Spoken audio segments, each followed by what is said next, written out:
Tatapan mata Murong Lier menyapu pria itu, dan ia berkata dengan tenang, Wang Han, katakan saja apa yang ingin kau katakan. Kalau tidak ada lagi, silakan pergi. Wang Han tertegun sejenak, lalu tertawa dan berkata, rekan Taois Murong, temperamenmu masih sama. Tidak bisakah kau mengobrol sebentar denganku? Murong Lier sama sekali tidak merasa sayang padanya. Atau lebih tepatnya, ia memendam rasa jijik yang mendalam terhadap para kultivator pria yang berusaha mengejarnya dengan niat menjadi rekan kultivasinya. Justru karena itulah ria kecil bergejolak di hatinya saat bertemu Han Jien. Sampai-sampai, pada akhirnya, ia bahkan tidak yakin apakah ia telah jatuh cinta padanya. Tentu saja, alasan lain mengapa ia menyukainya adalah karena Han Jien tidak hanya muda tetapi juga sangat cukup kuat untuk membangkitkan kekagumannya yang tulus. Mendengar hal ini, kilatan rasa jijik melintas di mata Murong Lier, dan suaranya berubah dingin saat dia berkata, Wang Han, jika kamu tidak pergi, aku akan mengusirmu. Wang Han tidak marah. Ia tampak terbiasa dengan nada bicara seperti ini dari Murong Lier, dan berkata sambil tersenyum, rekan Taois Murong, karena kau tidak mau mengungkapkan perasaanmu yang sebenarnya, lupakan saja. Ia kemudian mengalihkan pembicaraan, menatap pegunungan di kejauhan, dan berkata, wilayah ini membentang sejauh 10 mil, dan pegunungannya penuh dengan emas dan rumput lava. Bagaimana kalau kedua sekte kita membentuk aliansi dan diam-diam pergi ke sisi lain gunung untuk mengumpulkan emas? Bagaimana menurutmu? Kata-kata Wang Han merujuk pada aliansi antara kedua sekte, yang jelas-jelas mengecualikan lembah pemurnian senjata. Meskipun ia melihat murid-murid dari lembah pemurnian senjata hadir, sebagai seorang kultivator dari sekte kelas 2, ia tentu saja tidak menganggap serius sekte kelas 3. Lagi pula, sekte kelas 3 mungkin hanya memiliki satu ahli tingkat inti emas, dan lembah pemurnian senjata bahkan belum menghasilkan satupun kultivator tingkat inti emas. Dulu, Yao Fei, penguasa lembah sekte kelas 3, tak akan pernah berani berbicara di lingkungan seperti itu. Namun, kini situasinya berbeda. Han Jien adalah gurunya, dan sekte hati kupu-kupu serta lembah pemurnian adalah sekutu. Kedua sekte itu berada di perahu yang sama. Jadi meskipun ia mengatakan sesuatu yang salah, Murong Lier akan mendukungnya. Wajah Yao Fei memucat, dan ia langsung mendengus dingin. Wang Han, sekte hati kupu-kupu sudah beraliansi dengan lembah pemurnian senjata. Kita tidak perlu bekerja sama dengan sekte lain. Alis Wang Han berkedut, senyum dingin terpancar di matanya. Ia berkata dengan nada menghina, kau pikir kau siapa? Kau tidak berhak bicara di sini.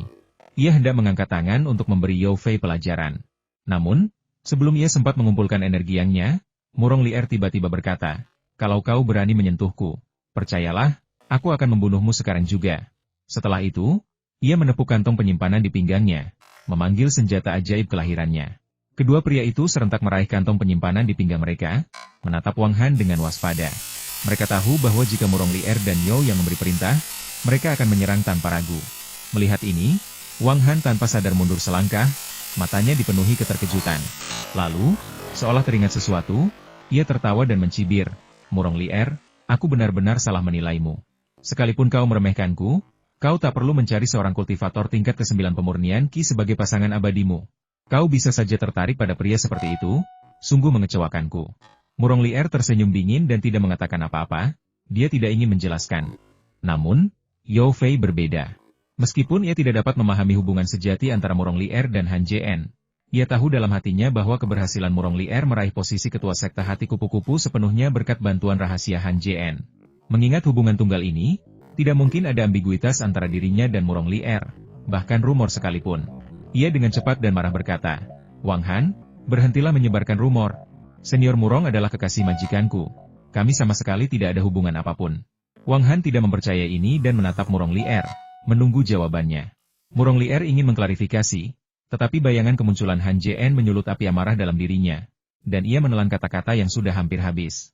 Ia menggigit bibir bawahnya, tidak menjawab pertanyaan Wang Han, seolah diam-diam setuju. Setelah diamati lebih dekat, rona merah samar muncul di wajah Murong Lier. Ia tampak seperti seorang wanita muda yang merindukan kekasihnya. Melihat ini, Wang Han mengerti. Sebagai kultivator nomor 1 di bawah tahap inti emas, dan memiliki senjata sihir kuno, pedang api, ia sama sekali tidak menganggap serius kultivator setingkatnya. Karena itu, Wang Han menjadi sangat arogan. Ia langsung mendengus dingin dan mengejek Yao Fei. Dilihat dari tingkat kultivasimu yang rendah, kultivasi gurumu mungkin tidak jauh lebih baik. Aku benar-benar ingin melihat pria seperti apa yang bisa membuat Murong Lier jatuh cinta. Mendengar ini, ekspresi wajah Murong Lier dan Yao Fei berubah.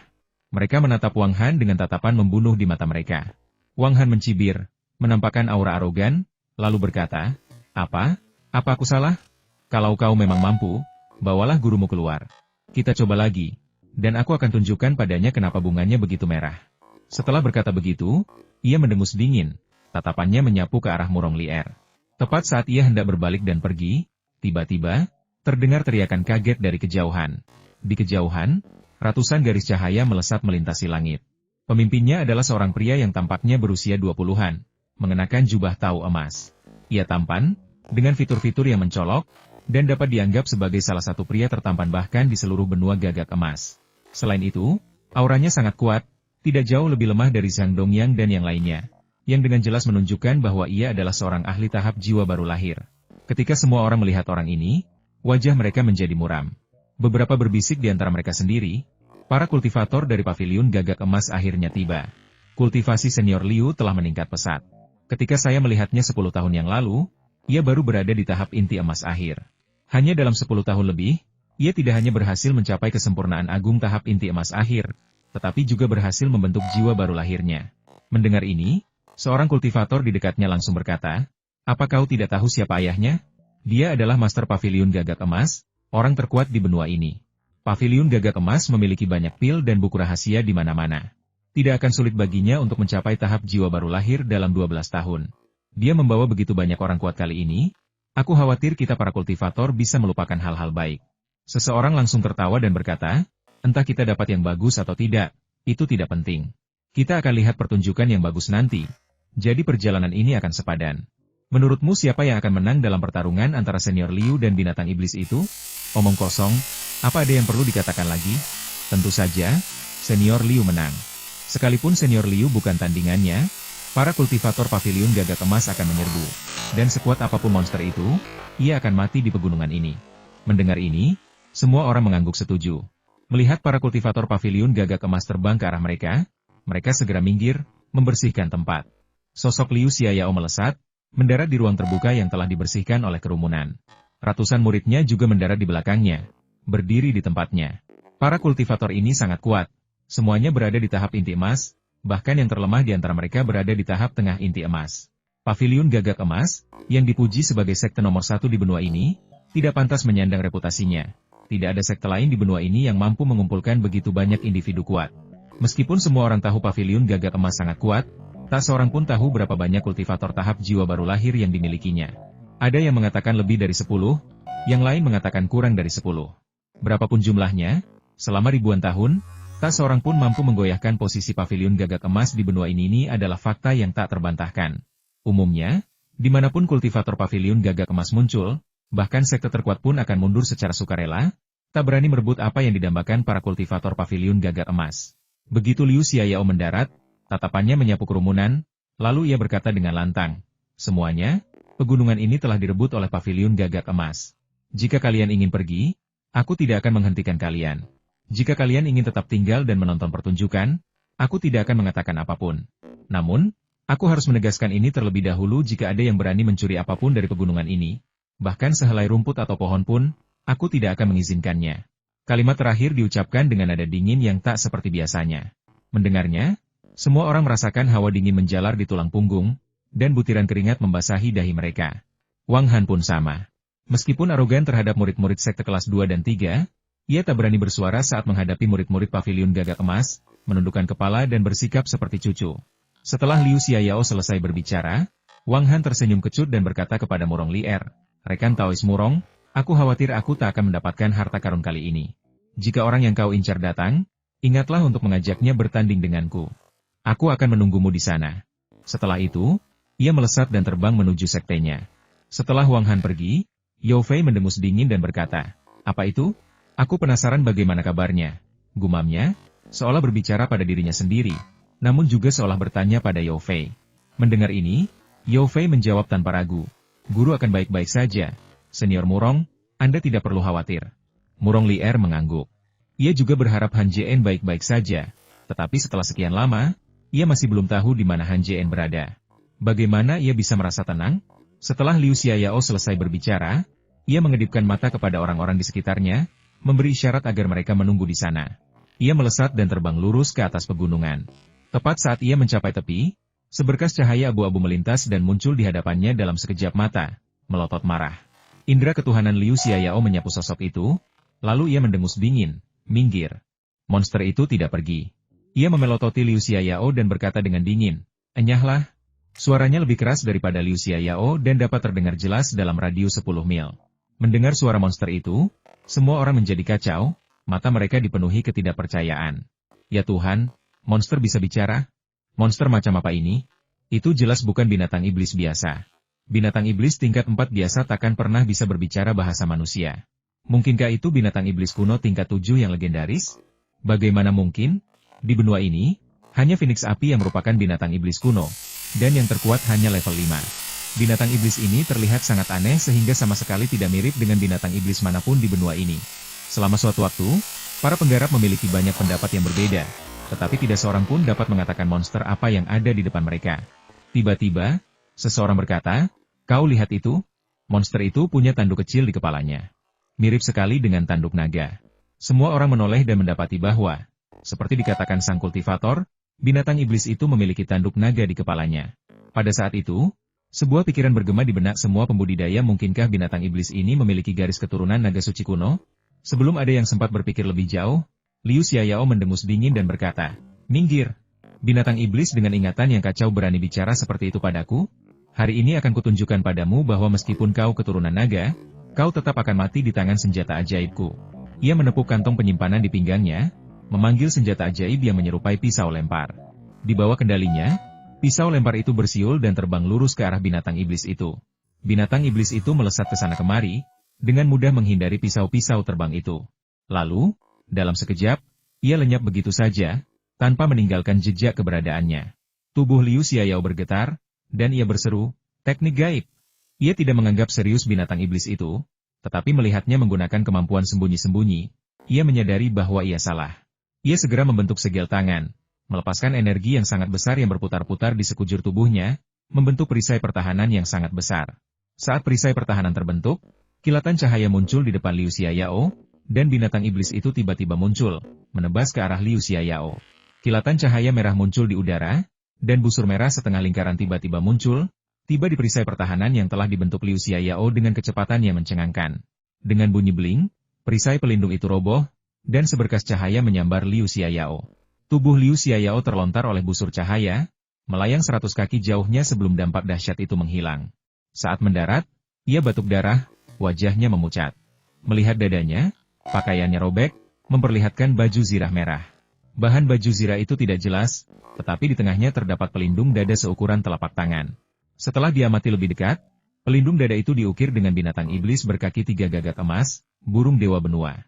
Adegan ini disaksikan oleh semua orang, dan seseorang segera berseru, Golden Crow Armor. Nama Golden Crow Armor jauh lebih rendah daripada Golden Crow Divine Mirror. Kecuali beberapa kultivator terampil yang sangat memahami seluk-beluk benua, kebanyakan kultivator belum pernah mendengarnya, apalagi melihatnya.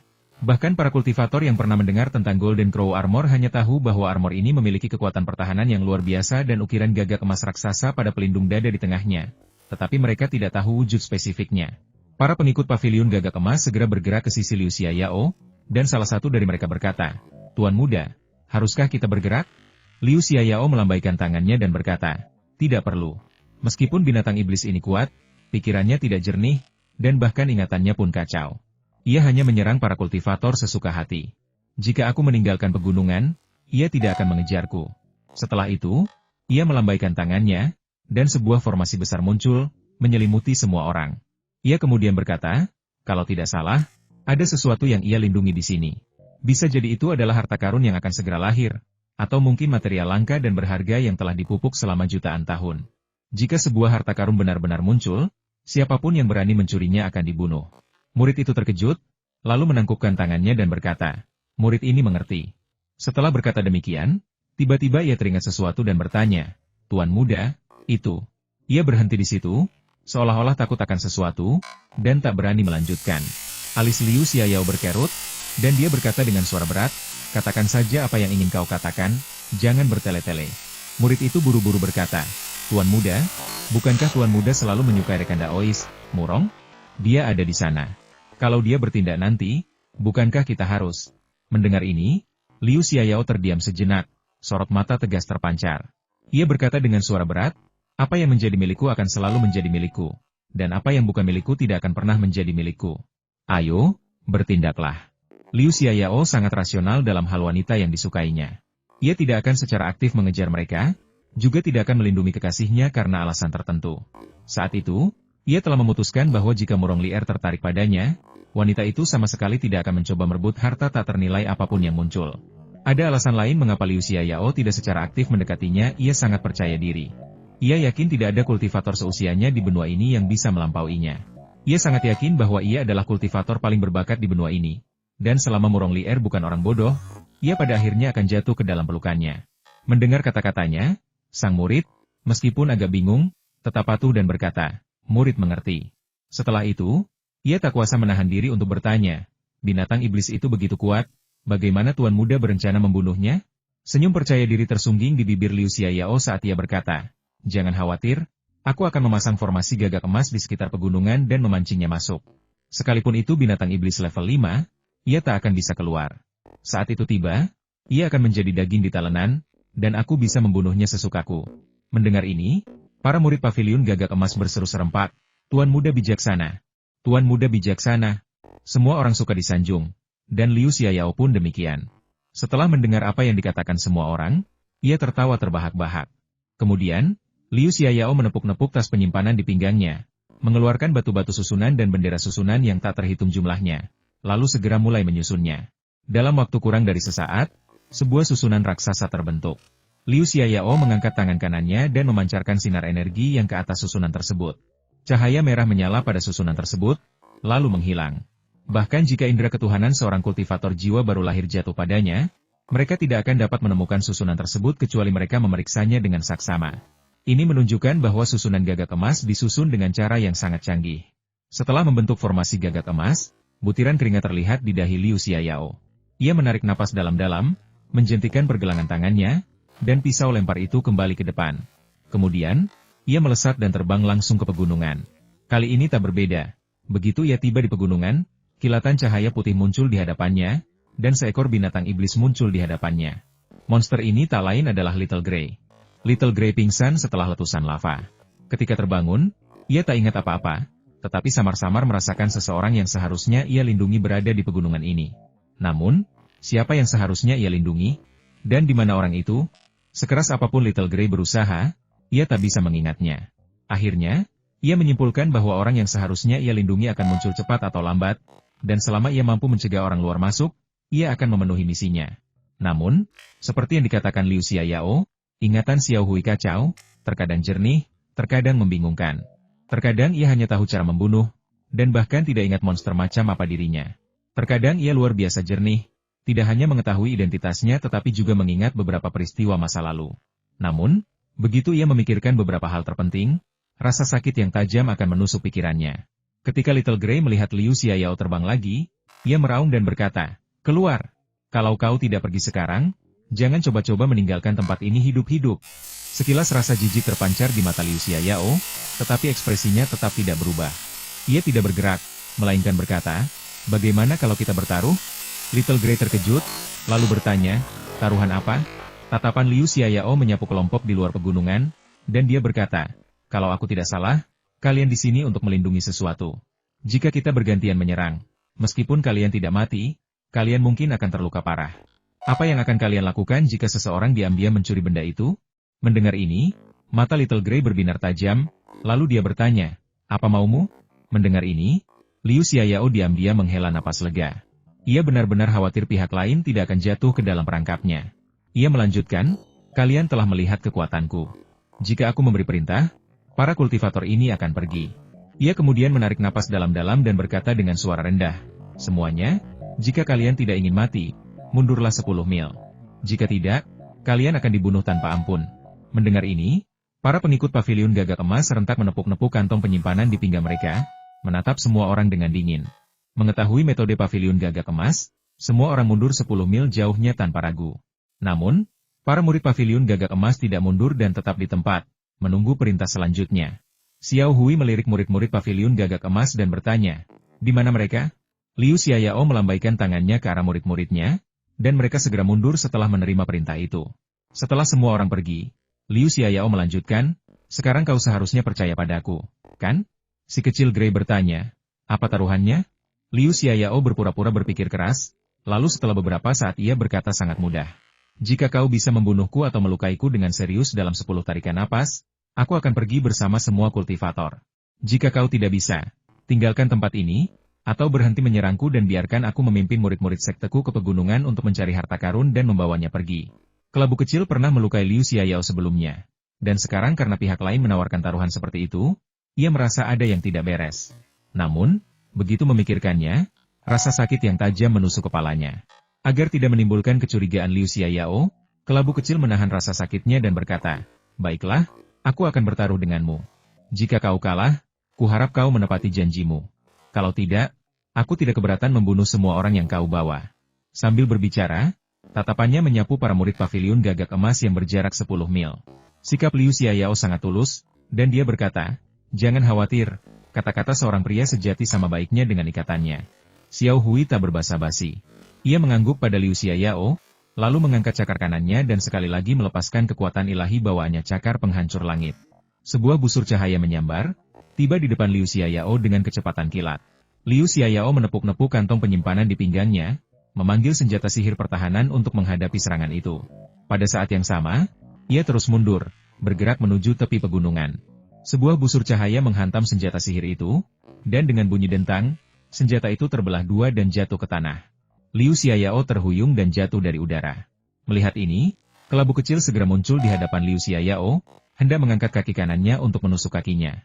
Setelah mendarat, Liu Xiaoyao tiba-tiba berguling menjauh, menuju tepi pegunungan. Kelabu kecil ragu sejenak. Ia sudah tahu apa yang telah ditata oleh lawannya di tempat terbuka itu. Tetapi karena ingatannya yang memudar, ia tidak dapat langsung mengingatnya. Situasinya sangat jelas melanjutkan serangan pasti akan membunuh lawan. Menyerah akan membuat mereka sulit dibunuh, dan bahkan melukai mereka dengan parah pun mustahil dalam 10 tarikan napas.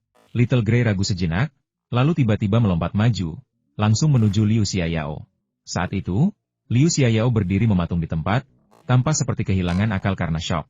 Jika seseorang menatap matanya, sekilas terlihat keangkuhan yang samar. Little Grey tidak menyadari tatapan mata Liu Xiaoyao. Sosoknya dengan cepat turun, cakar tajamnya tiba-tiba terangkat untuk menusuk kakinya. Tepat saat hendak menyerang, Liu Xiaoyao berteriak, "Buka!" Ia membuat segel tangan, dan cahaya merah menyala di tanah terbuka. Sebuah formasi tiba-tiba muncul di depan Little Grey. Cakar Little Grey menghantam formasi itu, dan kekuatan dahsyat tiba-tiba muncul, memukul mundur tubuhnya. Saat Little Grey terpental, cahaya merah lain menyala di belakangnya, dan formasi lain muncul. Little Grey mendarat di atas susunan, terpental ke tanah dengan bunyi gedebuk, menyemburkan seteguk darah. Ia mengangkat kepalanya, melihat sekeliling. Dua susunan raksasa menjebaknya di dalamnya. Liu Xiaoyao tak terlihat dimanapun. Tiba-tiba, ia teringat akan kesulitannya para kultivator 10 mil jauhnya akan memasuki pegunungan dan membunuh orang yang seharusnya ia lindungi. Memikirkan hal ini, Little Grey meraung marah, tercelah. Ia mengangkat cakarnya dan menghantam susunan itu sekuat tenaga. Dengan suara keras, retakan muncul di susunan itu, tetapi seketika ia memperbaiki diri, kembali ke keadaan semula. Saat itu, suara Liu Xiaoyao terdengar dari dalam formasi. "Haha, Totoro, meskipun kau kuat, kau tetap bukan tandinganku." Formasi ini disebut formasi gagak emas, yang terdiri dari 49 lapisan. Formasi ini mengandung energi yang sangat besar dan tak habis-habisnya. Bahkan jika kau menerobos satu lapisan formasi dengan paksa, formasi itu akan muncul kembali tak lama lagi. Little Grey tahu pihak lain benar, formasi ini sangat aneh. Dengan tingkat kultivasinya saat ini, menghancurkan salah satunya tidak akan sulit, tetapi menghancurkan semua formasi secara instan hampir mustahil. Saat ini, Little Grey tidak punya pilihan. Ia harus mencoba, terlepas dari apakah ia bisa menghancurkan formasi tersebut. Tepat saat Little Grey mengangkat kaki kanannya, bersiap melepaskan kekuatan supernatural bawaannya, suara Liu Xiaoyao terdengar lagi, "Aku sarankan kau jangan buang-buang tenagamu. Nikmatilah saat-saat terakhirmu." Suara Liu Xiaoyao masih bergema di dalam formasi ketika cahaya merah menyambar di hadapan Xiao Hui, dan formasi itu dengan cepat mendekatinya. Begitu pula formasi di belakangnya. Xiao Hui menjerit pelan beberapa kali dan melancarkan serangan cakar yang dahsyat, berubah menjadi busur cahaya merah yang menghantam formasi tersebut. Dengan suara retakan, formasi itu runtuh, dan busur cahaya itu melanjutkan penerbangannya. Formasi lain muncul di depan, dan hancur berkeping-keping sekali lagi. Hanya dalam 3 tarikan napas, 4 formasi hancur, tetapi ketika menghantam formasi kelima, busur cahaya itu kehabisan energi dan lenyap begitu saja. Begitu lengkungan cahaya itu menghilang, susunan-susunan muncul satu demi satu, bergerak makin cepat, dan dalam sekejap mata mereka tiba di depan Little Grey. Dengan usaha keras, Xiao Hui mengeluarkan kemampuan bawaannya, mengirimkan 2 busur cahaya yang menerobos 8 formasi lainnya. Setelah menggunakan kekuatan ilahi bawaannya 3 kali berturut-turut, Little Grey sangat lelah. Meskipun kekuatannya luar biasa, energinya hanya bisa digunakan 3 kali. Untuk terus menggunakannya, ia butuh waktu untuk pulih, tetapi situasi saat ini membuatnya mustahil. Saat itu, keempat formasi yang baru saja hancur itu kembali terbentuk, dan suara Liu Xiaoyao terdengar lagi. Ia tertawa terbahak-bahak dan berkata, "Kucing naga, berhentilah melawan. Jika kau terus merapal mantra, kau hanya akan mempercepat kematianmu. Begitu kekuatan iblis di tubuhmu habis, jiwamu akan tercerai-berai."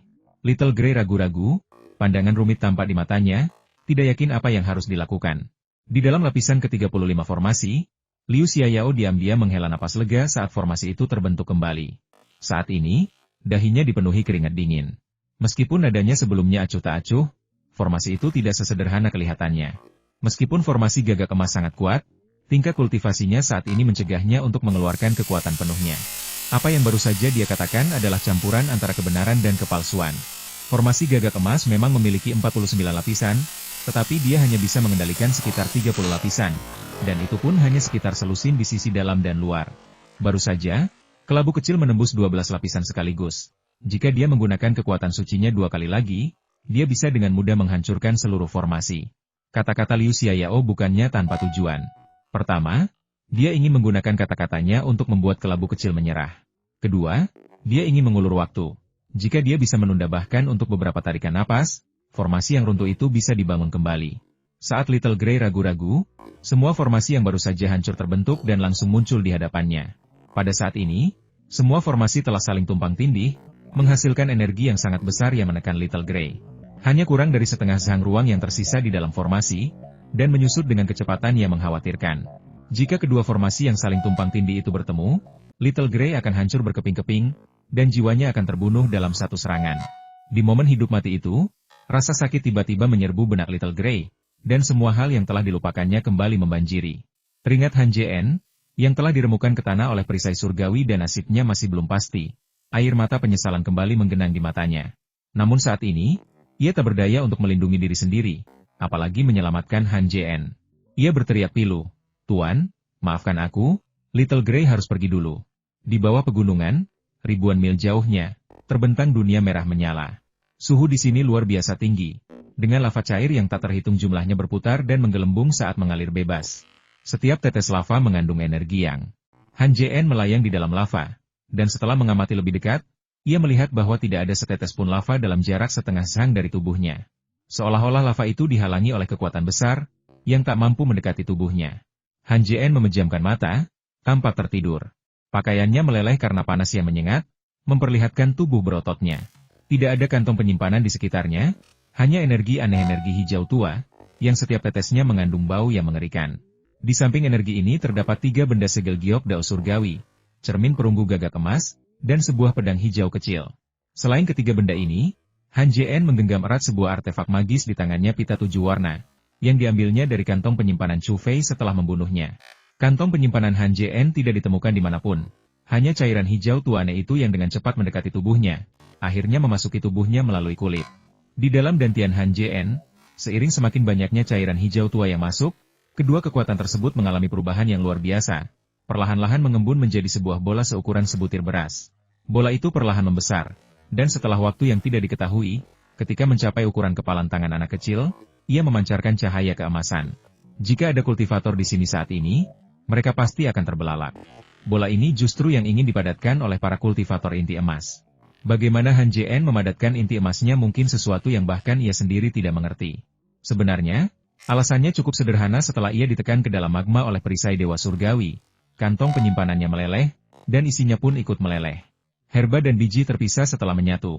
Biji tenggelam ke dalam magma atau menjadi bagian darinya, sementara herba berubah menjadi cairan hijau tua, dan inti iblis pun mengalami hal yang sama. Cairan hijau tua ini memasuki tubuh Han Jien dan bersirkulasi di dalam dirinya. Berkat energi luar biasa yang terkandung di dalamnya, ditambah dengan inti iblis binatang iblis api dan 49 herba obat yang dibutuhkan, kedua kekuatan tersebut secara spontan terkondensasi, membentuk inti emas. Han Jien sangat beruntung. Kantong penyimpanan yang ia kumpulkan dari pembunuhan beberapa ahli jiwa baru lahir berisi rumput esensi api, bahan yang hilang dalam resep inti api. Tanpa rumput esensi api, ia tidak dapat memastikan apakah ia dapat membentuk inti emas. Setelah waktu yang tadi ketahui, Han Jien tiba-tiba membuka matanya yang tertutup, kilatan tajam berkilat di dalamnya sebelum menghilang ke kedalaman pupilnya. Tepat saat ia hendak melihat kedalamannya, ia tiba-tiba merasakan bahwa Little Grey dalam bahaya. Tanpa pikir panjang, Han Jien mengerahkan seluruh kekuatan batinnya, dan dalam sekejap, terbang langsung menuju tempat Little Grey berada.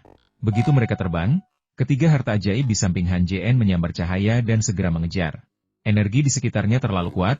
Han Jien baru terbang sebentar ketika ia mulai merasa sesak napas, energi yangnya cepat terkuras. Ia tiba-tiba berhenti dan melihat sekeliling, matanya sedikit melebar saat melihat sesuatu muncul dari magma. Saat itu, sebuah pertanyaan muncul di benak Han Jien jika ia tidak mati setelah berada jauh di dalam magma. Mengapa? Jawaban atas pertanyaan ini segera ditemukan.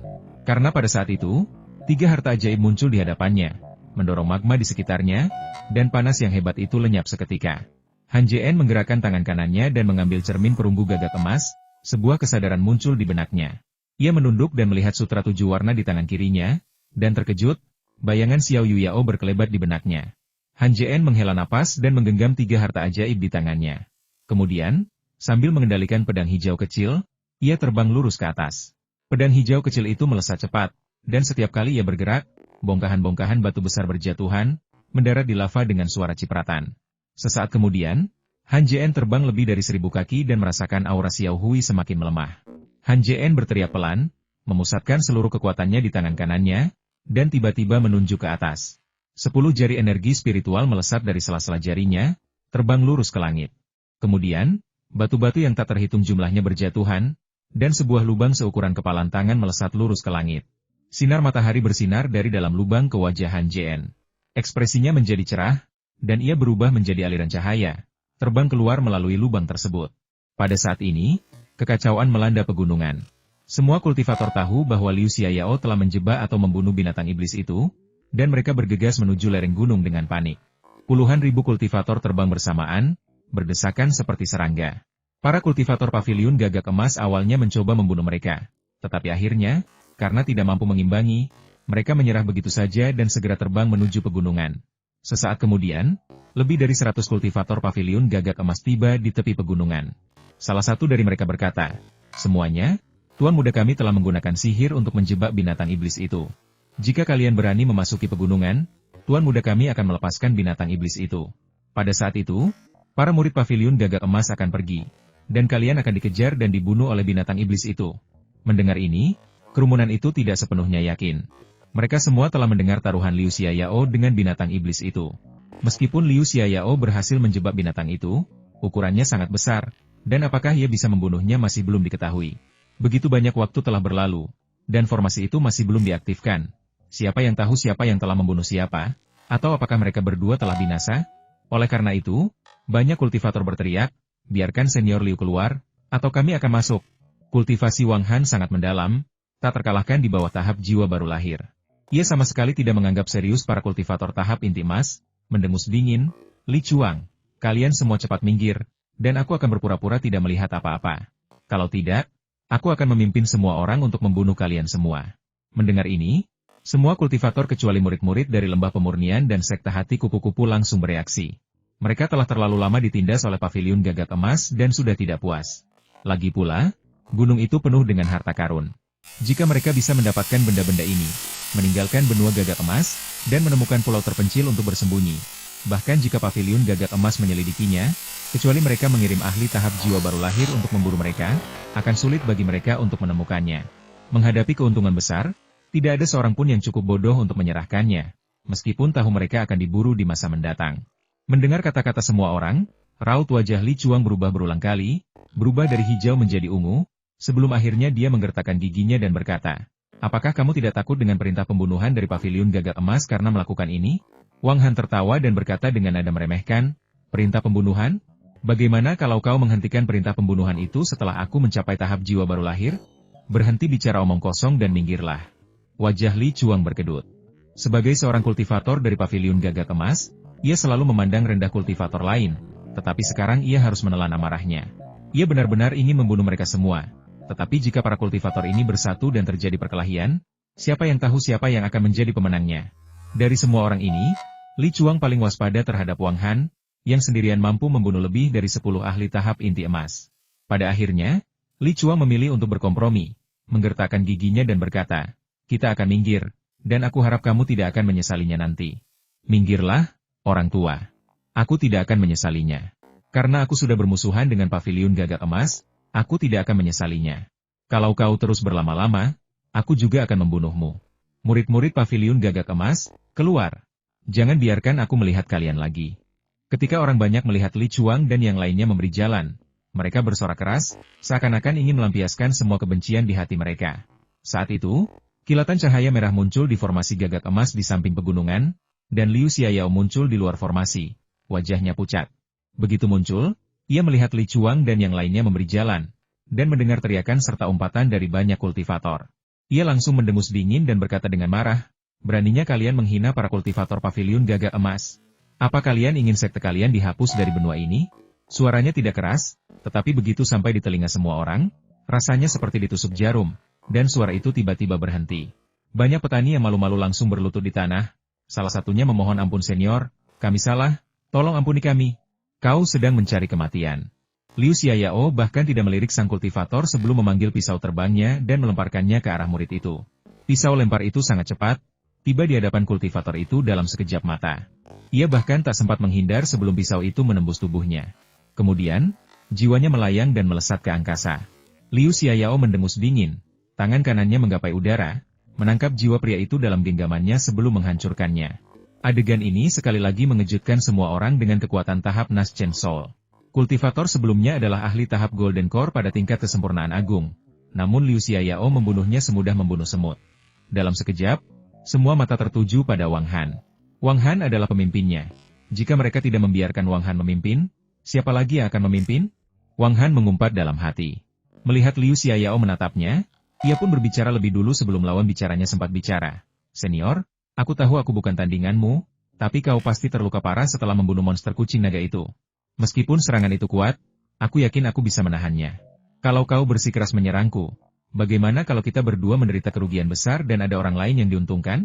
Mendengar ini, bibir Liu Xiaoyao melengkung membentuk senyum jahat, lalu wajahnya menjadi gelap, dan ia berkata dengan dingin, "Jika sebelumnya, aku mungkin tidak akan membunuhmu, tetapi hari ini berbeda. Kau harus mati." Setelah itu, ia menjentikan pergelangan tangannya, dan sebuah pisau lempar melayang di depannya. Ia mengangkat tangannya dan menyalurkan semburan energi yang ke dalam pisau itu, menyebabkannya memancarkan cahaya merah yang menyilaukan. Merasakan kekuatan luar biasa yang terkandung dalam pisau lempar itu, jantung Wang Han berdebar kencang, dan dia berkata, "Saya tidak mengerti, mengapa Anda menyerang saya, senior? Karena kau akan mati, aku akan memastikan kau mati setelah tahu alasannya." Liu Xiaoyao mencibir, tatapannya menyapu ke arah Murong Lier yang tak jauh darinya. Lalu berkata, "Kudengar kau juga mengejar Lier. Orang sepertimu sama sekali tidak pantas untuknya. Hanya kultivator kuat sepertiku yang pantas untuknya." Mendengar ini, Wang Han tertawa terbahak-bahak dan berkata, "Senior, kukira kau orang terpintar di dunia, tapi aku tak menyangka kau begitu buta. Tidak bisa melihat apa?" Wajah Liu Xiaoyao menjadi gelap, dan niat membunuh terpancar di matanya. Wang Han menunjuk ke arah Murong Lier dan berkata, mengucapkan setiap kata dengan jelas, "Murong Lier punya seseorang yang disukainya, dan orang itu bukan kamu. Orang itu bukan kamu, orang itu bukan kamu, orang itu bukan kamu, orang itu bukan kamu." Kata-kata ini terngiang di benak Liu Xiaoyao. Ia tak bisa lagi menahan emosinya dan meraung tak percaya. "Mustahil. Tak mungkin ada pria di dunia ini yang lebih baik dariku." Urat-urat di wajahnya menggembung, dan wajahnya berubah murka, membuatnya tampak sangat garang. Melihat ini, Wang Han mendengus dalam hati dan melanjutkan, "Kalau kau tidak percaya, kau bisa tanya saja pada Murong Lier. Orang itu memang lebih kuat darimu." Agar bisa pergi dengan selamat, ia harus membumbui cerita dan mengalihkan fokus ke Murong Lier. Hanya dengan cara inilah ia bisa melarikan diri dengan selamat. Harus dikatakan bahwa Wang Han sangat pintar, kata-katanya memang memiliki efek. Liu Xiaoyao biasanya sangat tenang saat menghadapi masalah, tetapi saat itu ia menjadi impulsif. Tiba-tiba ia berbalik, menatap Murong Lier, dan bertanya, "Apakah kamu menyukai orang lain?" Ia tipikal orang yang dominan. Ia bisa memilih untuk tidak mengejar orang yang disukainya. Tetapi ia tidak akan pernah membiarkan wanita itu jatuh cinta pada pria lain.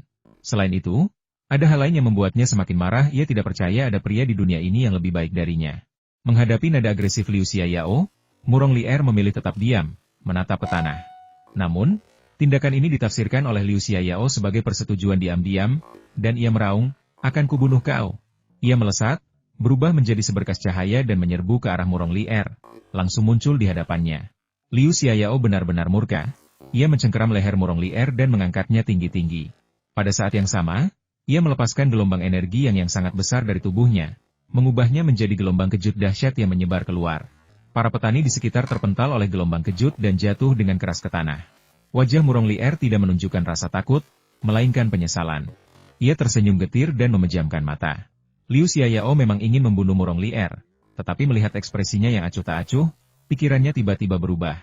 Ia tertawa terbahak-bahak, "Kau mau mati? Aku tidak akan membunuhmu. Malam ini aku akan menjadikanmu wanitaku. Lalu aku akan membawamu menemui kekasihmu dan biarkan dia melihat siapa pemenang akhirnya." Dengan jentikan pergelangan tangannya, sejumlah besar energi yang mengalir ke tubuh Murong Lier, menyegel kultivasinya secara paksa. Tatapan Liu Xiaoyao menyapu kerumunan, lalu ia mencibir, "Setelah aku membunuh mereka, aku akan membuat kalian melayaniku." Setelah itu, ia menjentikan pergelangan tangannya, hendak melempar Murong Lier ke tanah, ketika sebuah suara dingin tiba-tiba terdengar. "Biarkan dia pergi." Suaranya dingin dan kejam, membawa sedikit niat membunuh. Ketika sampai di telinga semua orang, mereka semua gemetar. Semua orang menoleh ke arah suara dan melihat sosok merah perlahan turun dari puncak gunung. Energi yang sangat besar menyelimuti orang itu, mengaburkan wujud aslinya. Setiap indera ilahi yang mencoba menyerang mereka langsung ditepis oleh gelombang energi. Dilihat dari aura mereka, meskipun mereka baru berada di tahap inti emas, mereka memancarkan perasaan yang berbeda, seperti gunung berapi yang siap meletus kapan saja. Jika meletus, tak akan ada yang selamat dalam radius 1000 mil. Sosok merah yang perlahan turun itu adalah Han Jien. Saat mendarat, ia mengetuk tanah dengan pergelangan tangannya, dan seberkas cahaya biru melesat keluar, menghantam formasi gagak emas. Dengan suara retakan, lapisan demi lapisan formasi runtuh. Dalam sekejap mata, seluruh formasi berubah menjadi titik-titik cahaya merah dan lenyap. Di tanah, ratusan batu formasi dan sebuah bendera formasi terungkap, kedua benda itu runtuh begitu muncul. Formasi itu runtuh, dan Little Grey muncul di tanah. Saat itu, ia tak sadarkan diri, auranya sangat lemah, dan ia hampir mati. Ekspresi Liu Xiaoyao berubah, dan ia memuntahkan seteguk darah. Genggamannya pada Murong Lier sedikit mengendur, menyebabkannya jatuh ke tanah. Liu Xiaoyao segera berbalik menatap Han Jien. Ia sedikit terkejut ketika melihat Han Jien diselimuti medan energi yang sangat besar. Kemudian, Liu Xiaoyao melepaskan indera ilahinya, mencoba menembus energi tersebut untuk melihat wajah Han Jien. Namun, saat indera ilahinya masuk, energi yang sangat besar itu menghalanginya, menyebabkannya terhuyung dan hampir jatuh ke tanah. Sebagai ahli tahap Naschen Soul, Liu Xiaoyao dapat dengan mudah menembus pertahanan ganda Han Jien jika ia tidak terluka. Namun, pertarungannya dengan Xiao Hui telah menguras energi yangnya, membuatnya hanya memiliki sedikit sumber daya. Lebih lanjut, ia telah membunuh seorang kultivator lain dan menggunakan sisa energi yangnya untuk menyegel kultivator milik Murong Lier secara paksa. Akibatnya, energi yang Liu Xiaoyao hampir sepenuhnya terkuras. Inilah mengapa Liu Xiaoyao tidak mampu menembus pertahanan Han Jien. Namun, sebagai ahli tahap Naschen Soul, meskipun ia tidak dapat melihat kondisi Han Jien yang sebenarnya, ia dapat merasakan dari aura Han Jien bahwa lawannya hanyalah seorang kultivator tahap Golden Core. Meskipun kultivator tahap Golden Core memang kuat, mereka tidak selevel dengan kultivator tahap Naschen Soul. Seorang ahli tahap Naschen Soul dapat melukai atau bahkan membunuh lawannya dengan mantra sederhana. Dengan pikiran, Liu Xiaoyao dengan panik menyerap energi yang dari langit dan bumi. Dalam sekejap mata, sebagian energi yang terkuras di dalam tubuhnya pulih kembali. Kemudian, ia dengan cepat memadatkan energi yang di telapak tangannya, dan dengan pikiran, senjata ajaib pisau terbang melayang di depannya. Ia mengucapkan mantra pada pisau terbang itu, dan bilahnya memancarkan cahaya merah dan suara berdengung. Pada saat yang sama, Han Jien mendarat di lereng bukit. Ia mengangkat pergelangan tangannya dan meraih tanah tempat abu-abu kecil berada, menariknya ke dalam genggamannya. Merasa organ-organ internal abu-abu kecil bergeser, tatapan Han Jien menjadi dingin. Sambil menyalurkan kekuatannya ke abu-abu kecil, ia berkata dengan muram, "Kau bisa mati sekarang." Ia mengangkat pergelangan tangannya, menunjuk Liu Xiaoyao, dan kilatan cahaya biru muncul di antara jari-jarinya saat ia terbang ke sisi Liu Xiaoyao dengan kecepatan kilat. Merasakan energi dahsyat yang terkandung dalam cahaya biru, ekspresi Liu Xiaoyao menjadi gelap, ketenangannya lenyap. Ia berseru kaget, "Siapa kau?" Setelah itu, ia mengendalikan semua pisau lempar di tubuhnya, melemparkannya ke arah cahaya biru. Pisau-pisau itu beradu di udara dengan bunyi dentang. Pisau-pisau itu terlempar oleh energi dahsyat itu, sementara cahaya biru, meskipun sedikit meredup, terus melaju menuju Liu Xiaoyao tanpa mengurangi kekuatannya. Pada saat ini, Liu Xiaoyao tidak hanya merasa terkejut, tetapi juga tidak percaya. Serangan yang baru saja dilepaskannya, meskipun mengandung energi yang relatif sedikit, tetaplah serangan sejati seorang ahli tahap Naschen Soul. Bahkan jika lawannya, seorang junior tahap Golden Core, dapat menangkis serangannya, ia tidak mungkin melakukannya dengan mudah. Liu Xiaoyao tak sempat berpikir. Ia segera mengumpulkan sisa energi yang di dalam tubuhnya dan menyalurkannya ke dalam Golden Crow Armor di dadanya. Armor itu memancarkan cahaya yang menyilaukan, dan aura yang kuat dan mendalam terpancar darinya. Aura seperti itu akan sulit bahkan bagi seorang kultivator Naschen Soul untuk menembus pertahanannya. Inilah kartu truf terakhir Liu Xiaoyao. Ia tak percaya cahaya biru itu mampu menembus pertahanan armor tersebut. Atau lebih tepatnya, Liu Xiaoyao sangat mempercayai kata-kata ayahnya. Karena ayahnya pernah berkata bahwa, selain segelintir orang, tak seorang pun di dunia ini yang mampu menembus pertahanan Golden Crow Armor. Saat itu, pandangan semua orang tertuju pada baju zirah itu. Mereka ingin melihat apakah daya serang cahaya biru itu lebih kuat, atau pertahanan baju zirah itu lebih tangguh. Dalam sekejap, cahaya biru itu mengenai baju zirah itu, dan dengan bunyi krek, cahaya itu menghilang. Sebuah pikiran terlintas di benak semua orang cahaya biru yang tampak kuat ini ternyata biasa saja. Saat pikiran ini terlintas di benak mereka, semua orang membuka mulut mereka lebar-lebar hingga bisa memasukkan sebutir telur. Cahaya biru menghilang, dan gelombang energi dahsyat menghantam Golden Crow Armor. Meskipun armor itu tidak runtuh, energi dahsyat itu langsung membuat Liu Xiaoyao terlempar, bagaikan layang-layang yang talinya putus, meluncur mundur. Ia terbang sejauh 1000 kaki sebelum jatuh menghantam tanah, meluncur puluhan kaki sebelum akhirnya berhenti. Pada saat ini, goresan sedalam setengah inci tertinggal di tanah, dan setelah diperiksa lebih dekat, ada jejak darah pada goresan itu. Wajah Liu Xiaoyao sepucat kertas. Saat hendak berdiri, ia memuntahkan seteguk darah, mengotori tanah di depannya hingga merah. Para murid paviliun gagak emas membeku di tempat, seolah-olah mereka telah kehilangan jiwa. Mereka tak percaya dalam mimpi terliar mereka bahwa seorang ahli tahap jiwa baru lahir telah dikalahkan oleh seorang kultivator tahap inti emas, dan sepenuhnya demikian, tanpa ada kesempatan untuk membalas. Li Chuang adalah yang pertama bereaksi, dengan cepat muncul di hadapan Liu Xiaoyao dan bertanya, "Tuan muda, apa kabar?" Murid-murid lainnya mengikuti dari dekat di belakang Li Chuang saat ia terbang menjauh. Dengan bantuan Li Chuang, Liu Xiaoyao berdiri. Ia menatap Han Jien dan bertanya, kata demi kata, "Siapa sebenarnya kau?" Tatapan mata Han Jien dingin, dan dia berkata dengan dingin, "Orang yang membunuhmu?" Jantung Liu Xiaoyao berdebar kencang. Menyadari keseriusan masalah ini, ia segera mengedipkan mata pada Li Chuang di seberang. Li Chuang mengerti, lalu merau marah, pura-pura marah, "Beraninya kau? Apa kau tidak tahu kami ini kultivator dari paviliun gagak emas?" Seorang kultivator dari paviliun gagak emas? Bibir Han Jien melengkung membentuk senyum dingin. "Terus kenapa? Apakah menjadi seorang kultivator dari paviliun gagak emas memberimu hak untuk membunuh hewan peliharaanku?" Mendengar ini, semua orang kembali tercengang. Mereka tak bisa membayangkan siapa kultivator ini, bahwa ia benar-benar punya hewan peliharaan. Diketahui bahwa hanya kultivator zaman dahulu yang punya hewan peliharaan. Kultivator modern, sekuat apapun, tak bisa memilikinya, karena teknik menjinakkan hewan peliharaan telah hilang. Liu Xiaoyao tersentak, nadanya menjadi lebih hormat. Ia berkata, "Rekan Taois, kejadian hari ini adalah salahku. Jika memungkinkan, kita bisa berteman." Ia tidak lagi menganggap Han Jien sebagai junior. Serangan tadi hampir merenggut nyawanya. Jika bukan karena zirah gagak emas yang menangkis sebagian besar serangan, ia pasti sudah mati berkali-kali. Han Jien mendengus dingin dan berkata, "Aku tidak tertarik. Kau bisa mati sekarang." Sambil berbicara, ia mengangkat tangan kanannya lagi dan menunjuk Liu Xiaoyao. Wajah Liu Xiaoyao memucat, dan ia berkata dengan panik, "Rekan Taois, pikirkan baik-baik. Aku putra master paviliun gagak emas. Jika kau membunuhku, itu sama saja dengan menyinggung paviliun gagak emas. Kemanapun kau lari, ayahku akan membunuhmu dengan tangannya sendiri." Ia tak punya pilihan lain selain mengungkit ayahnya untuk mengintimidasi pihak lain. Kata-kata ini mungkin berpengaruh pada kultivator lain, tetapi bagi Han Jien, kata-kata itu tidak hanya tidak berpengaruh, tetapi juga membangkitkan rasa jijik. Tiba-tiba, Han Jien teringat banyak kejadian di masa lalu dan tertawa dingin. "Paviliun gagak emas bisa membunuh kultivator lain, tapi yang lain tidak bisa membunuhmu? Bahkan jika semua kultivator paviliun gagak emasmu datang hari ini, mereka tidak akan bisa menyelamatkanmu. Arogan sekali. Aku ingin melihat siapa yang bisa membunuh anakku hari ini." Tepat saat itu, sebuah suara tua terdengar dari cincin giok di pinggang Liu Xiaoyao. Wajah Liu Xiaoyao berseri-seri karena kegembiraan, dan dia tiba-tiba menghancurkan cincin giok merah di pinggangnya. Cincin giok itu hancur berkeping-keping, melepaskan energi yang sangat besar yang berubah menjadi gumpalan asap kelabu.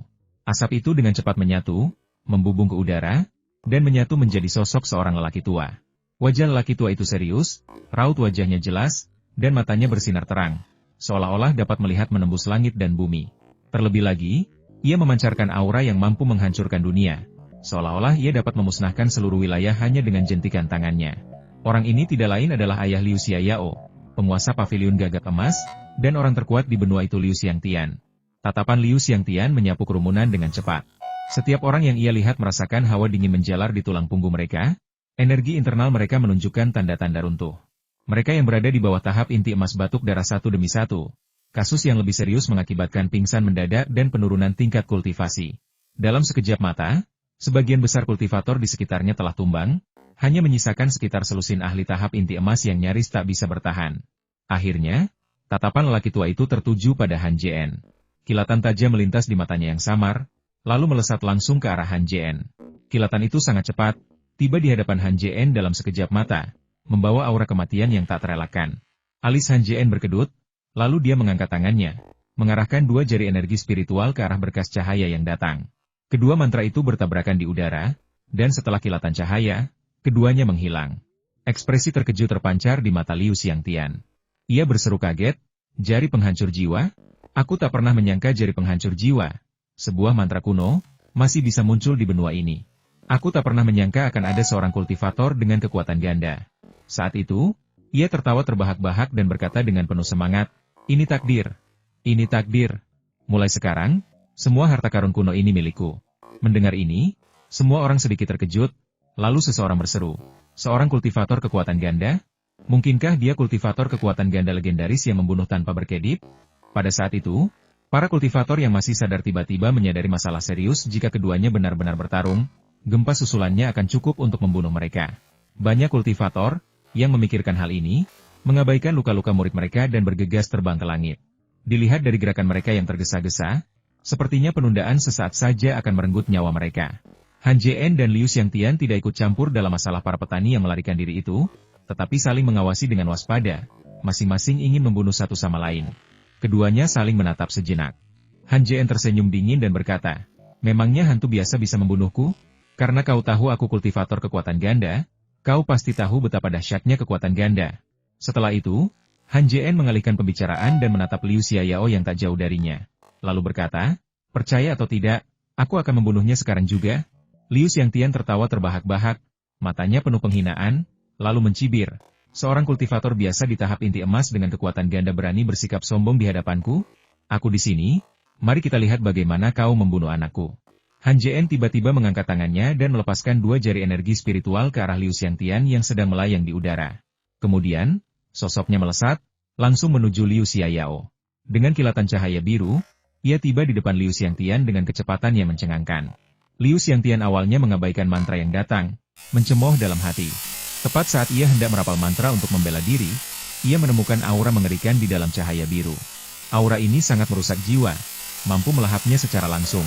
Meskipun Liu Xiangtian pernah mendengar tentang jari penghancur jiwa dan mengetahui kekuatannya, ia tidak pernah membayangkan bahwa seorang kultivator inti emas dengan kekuatan ganda dapat menggunakannya sedemikian rupa.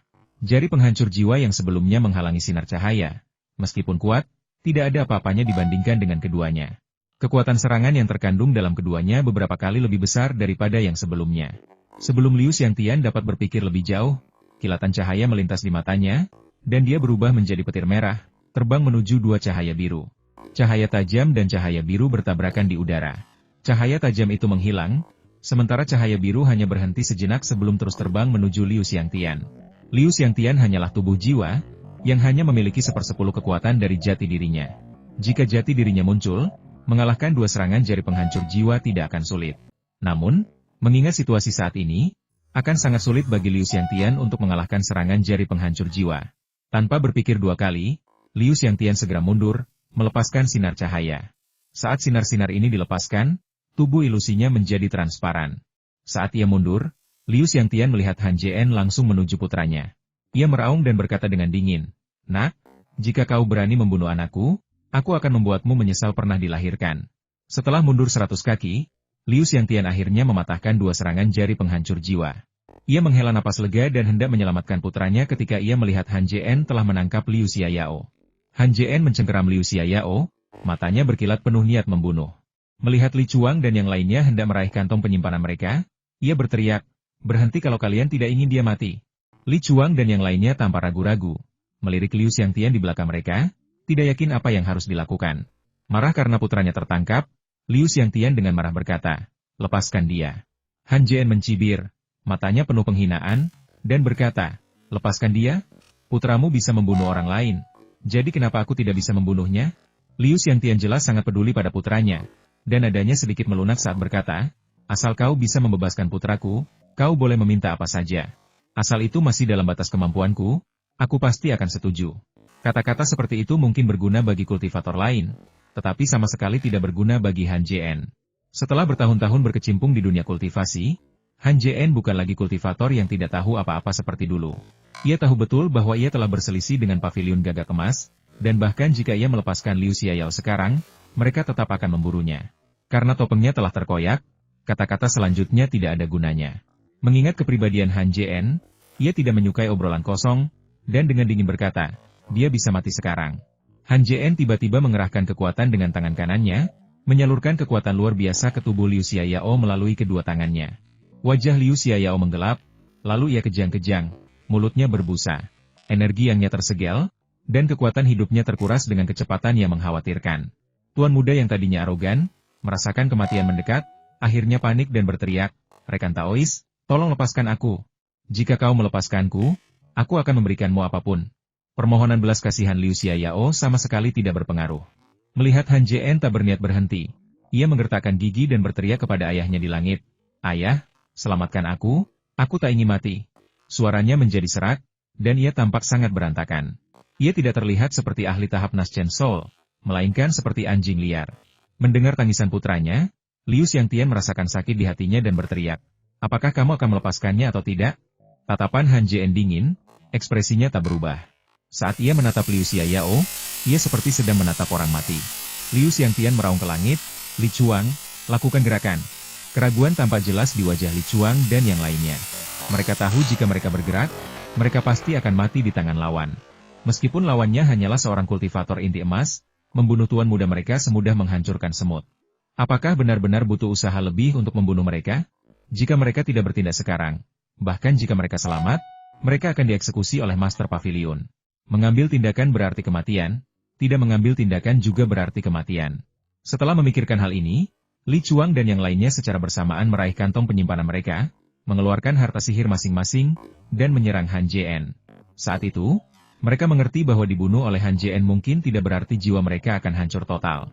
Namun, kembali ke sekte mereka tidak hanya akan mengakibatkan jiwa mereka hancur, tetapi bahkan dapat melibatkan keluarga mereka. Ratusan harta magis berhamburan ke arahnya, tetapi Han Jian tetap tenang dan kalem, tanpa menunjukkan tanda-tanda khawatir.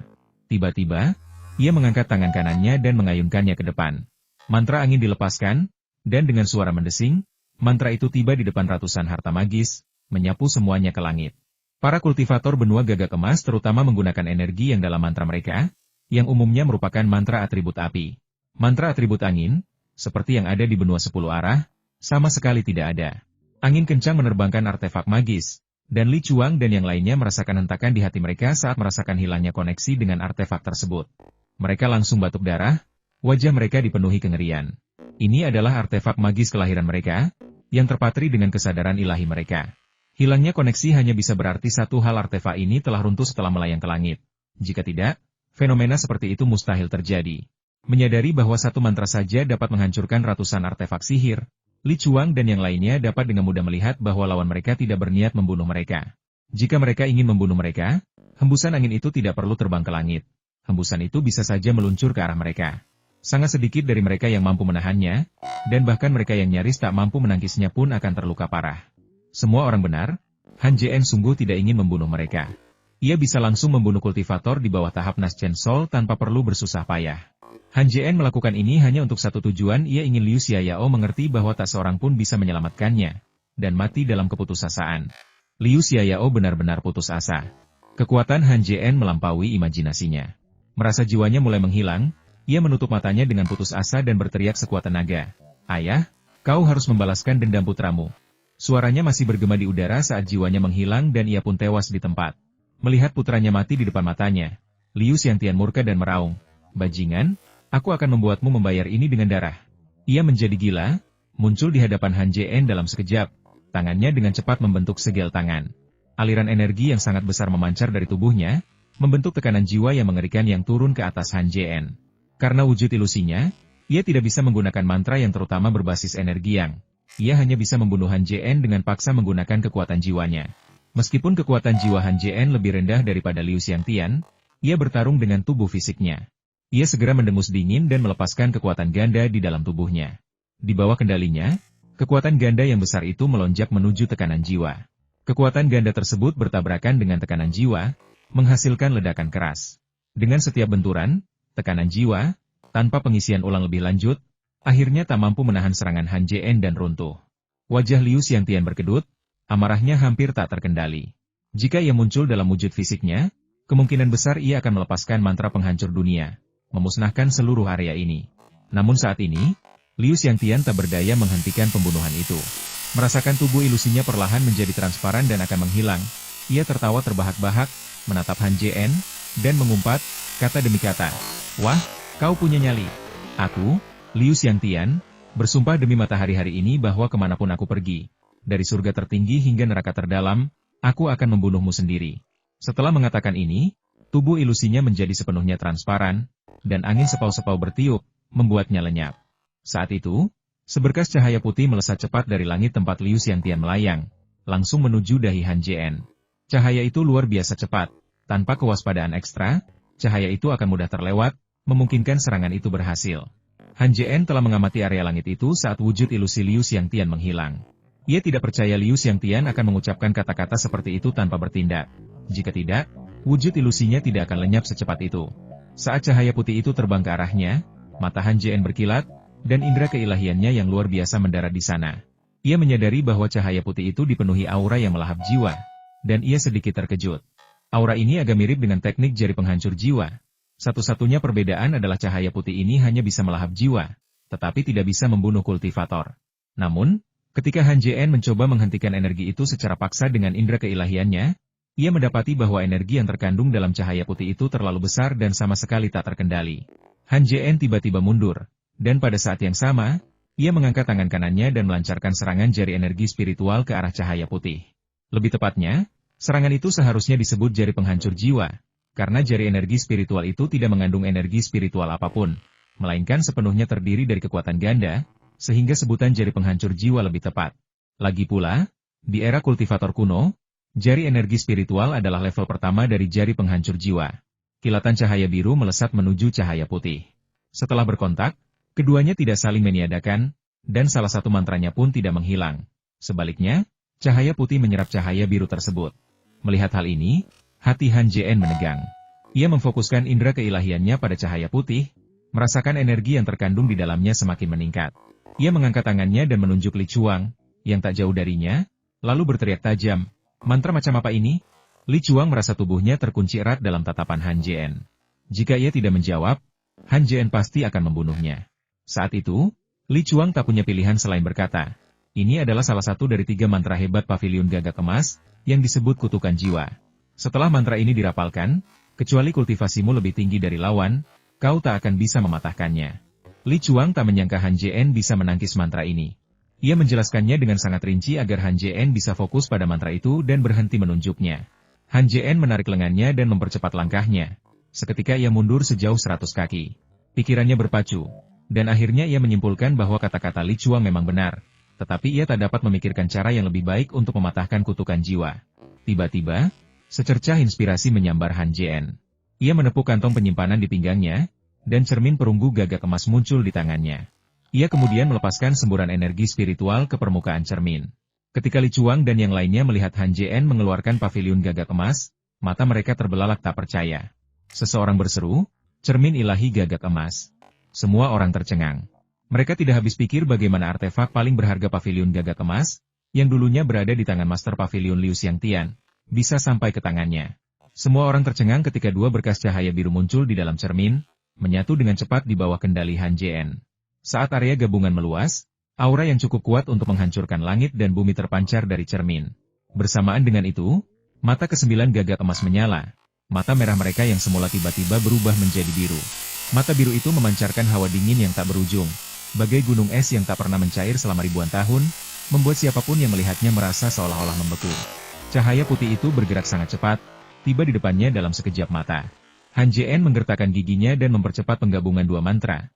Akhirnya berhasil menggabungkannya secara paksa saat cahaya putih tiba di depannya. Sekuntum bunga es biru muncul di permukaan cermin, berbentuk seperti kepingan salju heksagonal, sebening kristal, dan sungguh indah. Han Jien menyalurkan indera ilahinya ke dalamnya dan merasakan bahwa energi yang terkandung di dalam bunga es itu luar biasa besarnya. Ia tersentak, lalu tiba-tiba mengangkat cermin perunggu di tangannya, mengarahkannya ke cahaya putih yang terbang ke arahnya. Kilatan cahaya biru muncul dalam cermin, dan butiran salju biru es terbang langsung menuju cahaya putih. Dalam sekejap mata, kedua mantra itu bertabrakan. Saat mereka bersentuhan, energi yang cukup kuat untuk menghancurkan langit dan bumi dilepaskan, berubah menjadi riak-riak tak terlihat yang menyebar. Para kultivator yang tak sadarkan diri di tanah, setelah menyentuh riak-riak itu, langsung membeku, berubah menjadi patung es biru. Kilatan cahaya biru muncul di dalam patung es, dan tubuh semua orang meleleh dengan kecepatan tak terbayangkan, berubah menjadi abu. Setelah diamati lebih dekat, terlihat bahwa bunga-bunga es yang tampak dingin itu sebenarnya luar biasa panas. Saat mereka menyentuh suatu benda, mereka pertama-tama membekukannya, lalu melepaskan panasnya yang dahsyat, membakarnya menjadi abu. Alis Han Jien berkedut, dan ia merentangkan tangannya ke depan. Hembusan angin menderu, tiba di hadapan Murong Lier dan yang lainnya secepat kilat, menelan para murid lembah pemurnian dan sekte hati kupu-kupu, lalu membawa mereka ke sisinya. Di saat yang sama, Han Jien dengan cepat mundur, terbang hingga ke puncak gunung sebelum berhenti. Pada saat ini, suara berderak terpancar dari kedua energi tersebut. Setelah suara tersebut, gelombang kejut menyebar keluar, dan dalam sekejap mata, tak ada mayat yang tersisa di tanah, hanya patung-patung es berbentuk manusia. Dengan setiap gelombang kejut yang menghantam patung-patung es tersebut, mereka semakin mengeras. Dalam sekejap mata, patung es yang awalnya berongga itu mengeras menjadi objek fisik. Han Jien tidak menyadari bahwa kekuatan suci yang ia gabungkan secara paksa kali ini beberapa kali lebih kuat daripada api surgawi teratai salju yang sebelumnya ia miliki. Api jenis ini, yang sangat langka bahkan di zaman kuno, disebut api neter biru es. Begitu tersentuh oleh api es yang dihasilkan oleh api neter biru es, seseorang akan terperangkap di dalamnya. Bahkan seorang kultivator jiwa baru lahir pun akan menjadi abu jika mereka tidak dapat melepaskan diri dari api es dalam beberapa tarikan napas. Namun, mantra ini memiliki banyak keterbatasan, bahkan di zaman kuno. Pertama, seseorang harus menjadi seorang kultivator dengan kekuatan fisik dan magis. Kedua, seseorang harus memiliki cermin perunggu gagak emas. Dan ketiga, seseorang harus tahu cara merapal jari penghancur jiwa. Hanya dengan memiliki ketiganya, seseorang dapat merapal mantra ini. Selain itu, mantra ini hanya dapat dirapalkan sekali sehari. Jika dirapalkan secara berturut-turut, akan mengakibatkan cedera parah, penurunan tingkat kultivasi, dan dalam kasus yang paling serius, bahkan keruntuhan fisik dan pemusnahan jiwa. Di udara, kedua mantra itu telah menentukan pemenangnya. Meskipun kutukan jiwa kuat, ia bukannya tak terkalahkan. Api neter biru es adalah mantra yang sangat kuat dari zaman kuno, sehingga kutukan jiwa dapat dipatahkan dengan relatif mudah. Akhirnya, cahaya putih itu tak mampu menahan serangan api neter biru es dan runtuh dalam sekejap. Api biru es itu kini tak terhalang, melesat maju dengan cepat. Kemanapun ia terbang, bumi berubah menjadi zona beku biru, yang membentang ratusan mil sebelum berhenti. Paviliun Golden Crow, aula besar Golden Crow. Liu Xiangtian sedang duduk di kursi besar yang terbuat dari kayu paulownia. Matanya yang terpejam tiba-tiba terbuka, dan ia batuk seteguk darah, wajahnya memucat. Ia mengepalkan tinjunya. Matanya berkobar amarah, dan meraung, "Bajingan, jika aku tidak membunuhmu, aku bukan orang terkuat di benua gagak emas." Setelah itu, ia berseru dengan suara rendah, "Penjaga!" Di luar aula utama, seorang murid tahap inti emas bergegas menghampiri. Ia sampai di tengah aula, menangkupkan tangannya sebagai salam, dan berkata, "Master Sekte, apa perintah Anda?" Liu Xiangtian menggertakkan gigi dan meraung. "Atas nama Paviliun Gagak Emas, keluarkan perintah pembunuhan tertinggi untuk memburu orang ini." Setelah itu, ia melambaikan tangan kanannya, melepaskan gelombang energi yang sangat besar yang langsung muncul di hadapan kultivator tersebut. Di bawah kendali Liu Xiangtian, energi yang tersebut berubah menjadi garis-garis tipis, yang kemudian terjalin membentuk sosok seseorang Han Jien. Ketika melihat orang itu, sang murid berhenti sejenak, lalu berkata, "Itu dia." Alis Liu Xiangtian berkedut, Dan dia bertanya, "Kamu kenal dia?" "Melapor kepada Master Pavilion," kata murid itu buru-buru. "Beberapa waktu lalu, saudara muda Zhang Dong yang dibunuh. Saya mengirim orang untuk menyelidiki, dan akhirnya mengetahui bahwa orang yang membunuhnya adalah orang ini." Saat itu, melihat Liu Xiangtian memberinya tatapan yang mengisyaratkan untuk melanjutkan, ia melanjutkan, "Orang ini bernama Han Jien, seorang kultivator luar yang memiliki kekuatan ganda dan berada di tahap akhir pembentukan fondasi." Liu Xiangtian mendengus dingin dan berkata, "Dia sudah membentuk intinya." "Apa? Dia sudah membentuk intinya begitu cepat?" seru murid itu terkejut. Alis Liu Xiangtian berkedut, ekspresinya sedikit berubah, dan dia berkata, "Mengapa kamu baru memberitahuku tentang sesuatu yang sepenting ini sekarang?" Karena takut akan hukuman dari Liu Xiangtian, murid itu segera menjawab, "Melapor kepada Master Pavilion, murid ini baru mengetahui hal ini hari ini dan belum sempat." Mendengar ini, Liu Xiangtian melambaikan tangannya dan menyela. "Baiklah, aku tidak menyalahkanmu untuk ini. Jika kau tidak bisa menemukan keberadaannya dalam sebulan, kau bisa datang kepadaku dengan kepalamu." Ekspresi murid itu berubah, dan dia buru-buru berlutut di tanah, berkata dengan ketakutan, "Master Sekte, kultivator itu datang dan pergi tanpa jejak. Kami tidak dapat menemukannya sama sekali dalam sebulan." "Tidak berguna." Liu Xiangtian sangat tidak puas dengan jawaban murid itu, tetapi ia tidak marah. Ia kemudian mengeluarkan sebuah token emas dari tas penyimpanannya, melemparkannya ke hadapan murid itu, dan berkata dengan nada memerintah, "Ambil token ini dan laksanakan perintahku." Semua ketua pavilion gagak emas, kecuali wakil ketua pavilion, dapat dimobilisasi. Orang itu saat ini berada di tepi gurun batu merah. Bawa dia ke sini dalam waktu sebulan. Setelah mengatakan itu, ia menambahkan, "Ingat, tangkap dia hidup-hidup." Mendengar ini, sang murid tak kuasa menahan diri untuk bertanya, karena pemimpin sekte tahu di mana orang itu bersembunyi, mengapa repot-repot mengeluarkan perintah pembunuhan dan menyuruhku memimpin para leluhur untuk memburunya? Mengapa tidak pergi sendiri? Sebenarnya, yang tidak ia ketahui adalah Liu Xiangtian sudah terluka parah. Kalau tidak, ia pasti sudah pergi membunuh Han Jien sejak lama. Di gunung yang tak bernama, Han Jien berdiri di tengah gunung, memandangi lapisan es tak berujung di depannya. Alisnya berkerut erat. Tepat pada saat itu, seekor gagak api terbang cepat dari langit dan menuju langsung ke selatan. Alis Han Jien berkedut, dan tiba-tiba ia mengulurkan tangan kanannya ke arah gagak api. Sebuah tangan biru besar langsung terbentuk, melesat ke arah gagak api secepat kilat. Gagak api itu hanyalah binatang iblis tingkat 1 dan sama sekali tidak mampu menahan serangan Han Jien. Ia langsung ditangkap oleh tangan besar itu dan terlempar ke lapisan es biru. Gagak api itu mencoba melarikan diri begitu mendarat, tetapi sebelum sempat mengepakkan sayapnya, semburan panas yang hebat memancar dari lapisan es biru, seketika mengubah tubuhnya menjadi abu. Semua ini terjadi dengan sangat cepat, gagak api itu pun lenyap menjadi abu hampir seketika menyentuh tanah. Kesadaran Han Jien tetap tertuju pada gagak api itu. Ia dapat merasakan bahwa zat es ini mengandung suhu yang sangat tinggi, bahkan lebih panas daripada magma. Tiba-tiba, sebuah ide berani muncul di benak Han Jien. Bisakah api es biru ini melukainya? Jika bisa, ia harus berhati-hati saat menggunakannya nanti. Jika tidak, bisakah ia mengumpulkan api biru ini? Dengan pikiran itu, Han Jien menggerakkan indera ilahinya dan mendarat di dalam api es biru. Ia tidak terpengaruh, lalu berubah menjadi tangan besar, mengambil sepotong api es seukuran ibu jari, dan membawanya ke hadapannya. Saat api es menyentuh tangannya, rasa dingin yang menusuk menyebar ke seluruh tubuhnya, mencapai setiap pori-pori. Untuk sesaat, Han Jien berilusi bahwa jika ada api es lagi, mereka akan membekukannya. Tiba-tiba, rasa dingin itu lenyap, digantikan oleh semburan panas yang hebat dari api es. Jantung Han Jien menegang, dan ia tiba-tiba menarik tangannya kembali, melemparkan api biru es itu. Dengan suara dentang, api es mendarat di atas es dan menyatu ke dalamnya. Han Jien tiba-tiba menyadari bahwa meskipun suhu api es ini tampak sangat tinggi, sebenarnya tidak jauh berbeda dengan magma. Alasan mengapa ia memiliki daya serang yang begitu dahsyat adalah karena awalnya dingin lalu memanas. Jika ia melepaskan suhu tinggi yang menyengat sejak awal, mungkin ia tidak akan menghasilkan kekuatan sebesar ini. Justru karena pergantian dingin dan panas itulah kekuatan aslinya berlipat ganda, seketika membunuh kultivator tersebut. Melalui eksperimen tadi, Han Jien sampai pada kesimpulan lain setelah api es digunakan. Mereka akan kehilangan pemiliknya dan perlahan-lahan akan menghilang ke dunia seiring waktu. Jika api es ini dapat dimurnikan dan diubah menjadi energinya sendiri, mereka dapat digunakan jauh lebih cepat daripada fusi sementara saat menghadapi serangan dari para ahli tahap jiwa baru lahir. Memikirkan hal ini, Han Jien melepaskan indera ilahinya, mengumpulkan api es dalam radius 100 kaki di depannya, dan diam-diam mulai memurnikannya dengan membentuk segel tangan. Memurnikan api es adalah proses yang sangat panjang. Han Jien menghabiskan setengah jam hanya untuk memurnikan sepotong kecil es. Jika ia memurnikan semua api es, Bahkan setelah memperhitungkan sebagian yang telah menghilang, kemungkinan akan memakan waktu beberapa bulan. Han Jien tak kekurangan apapun kecuali waktu.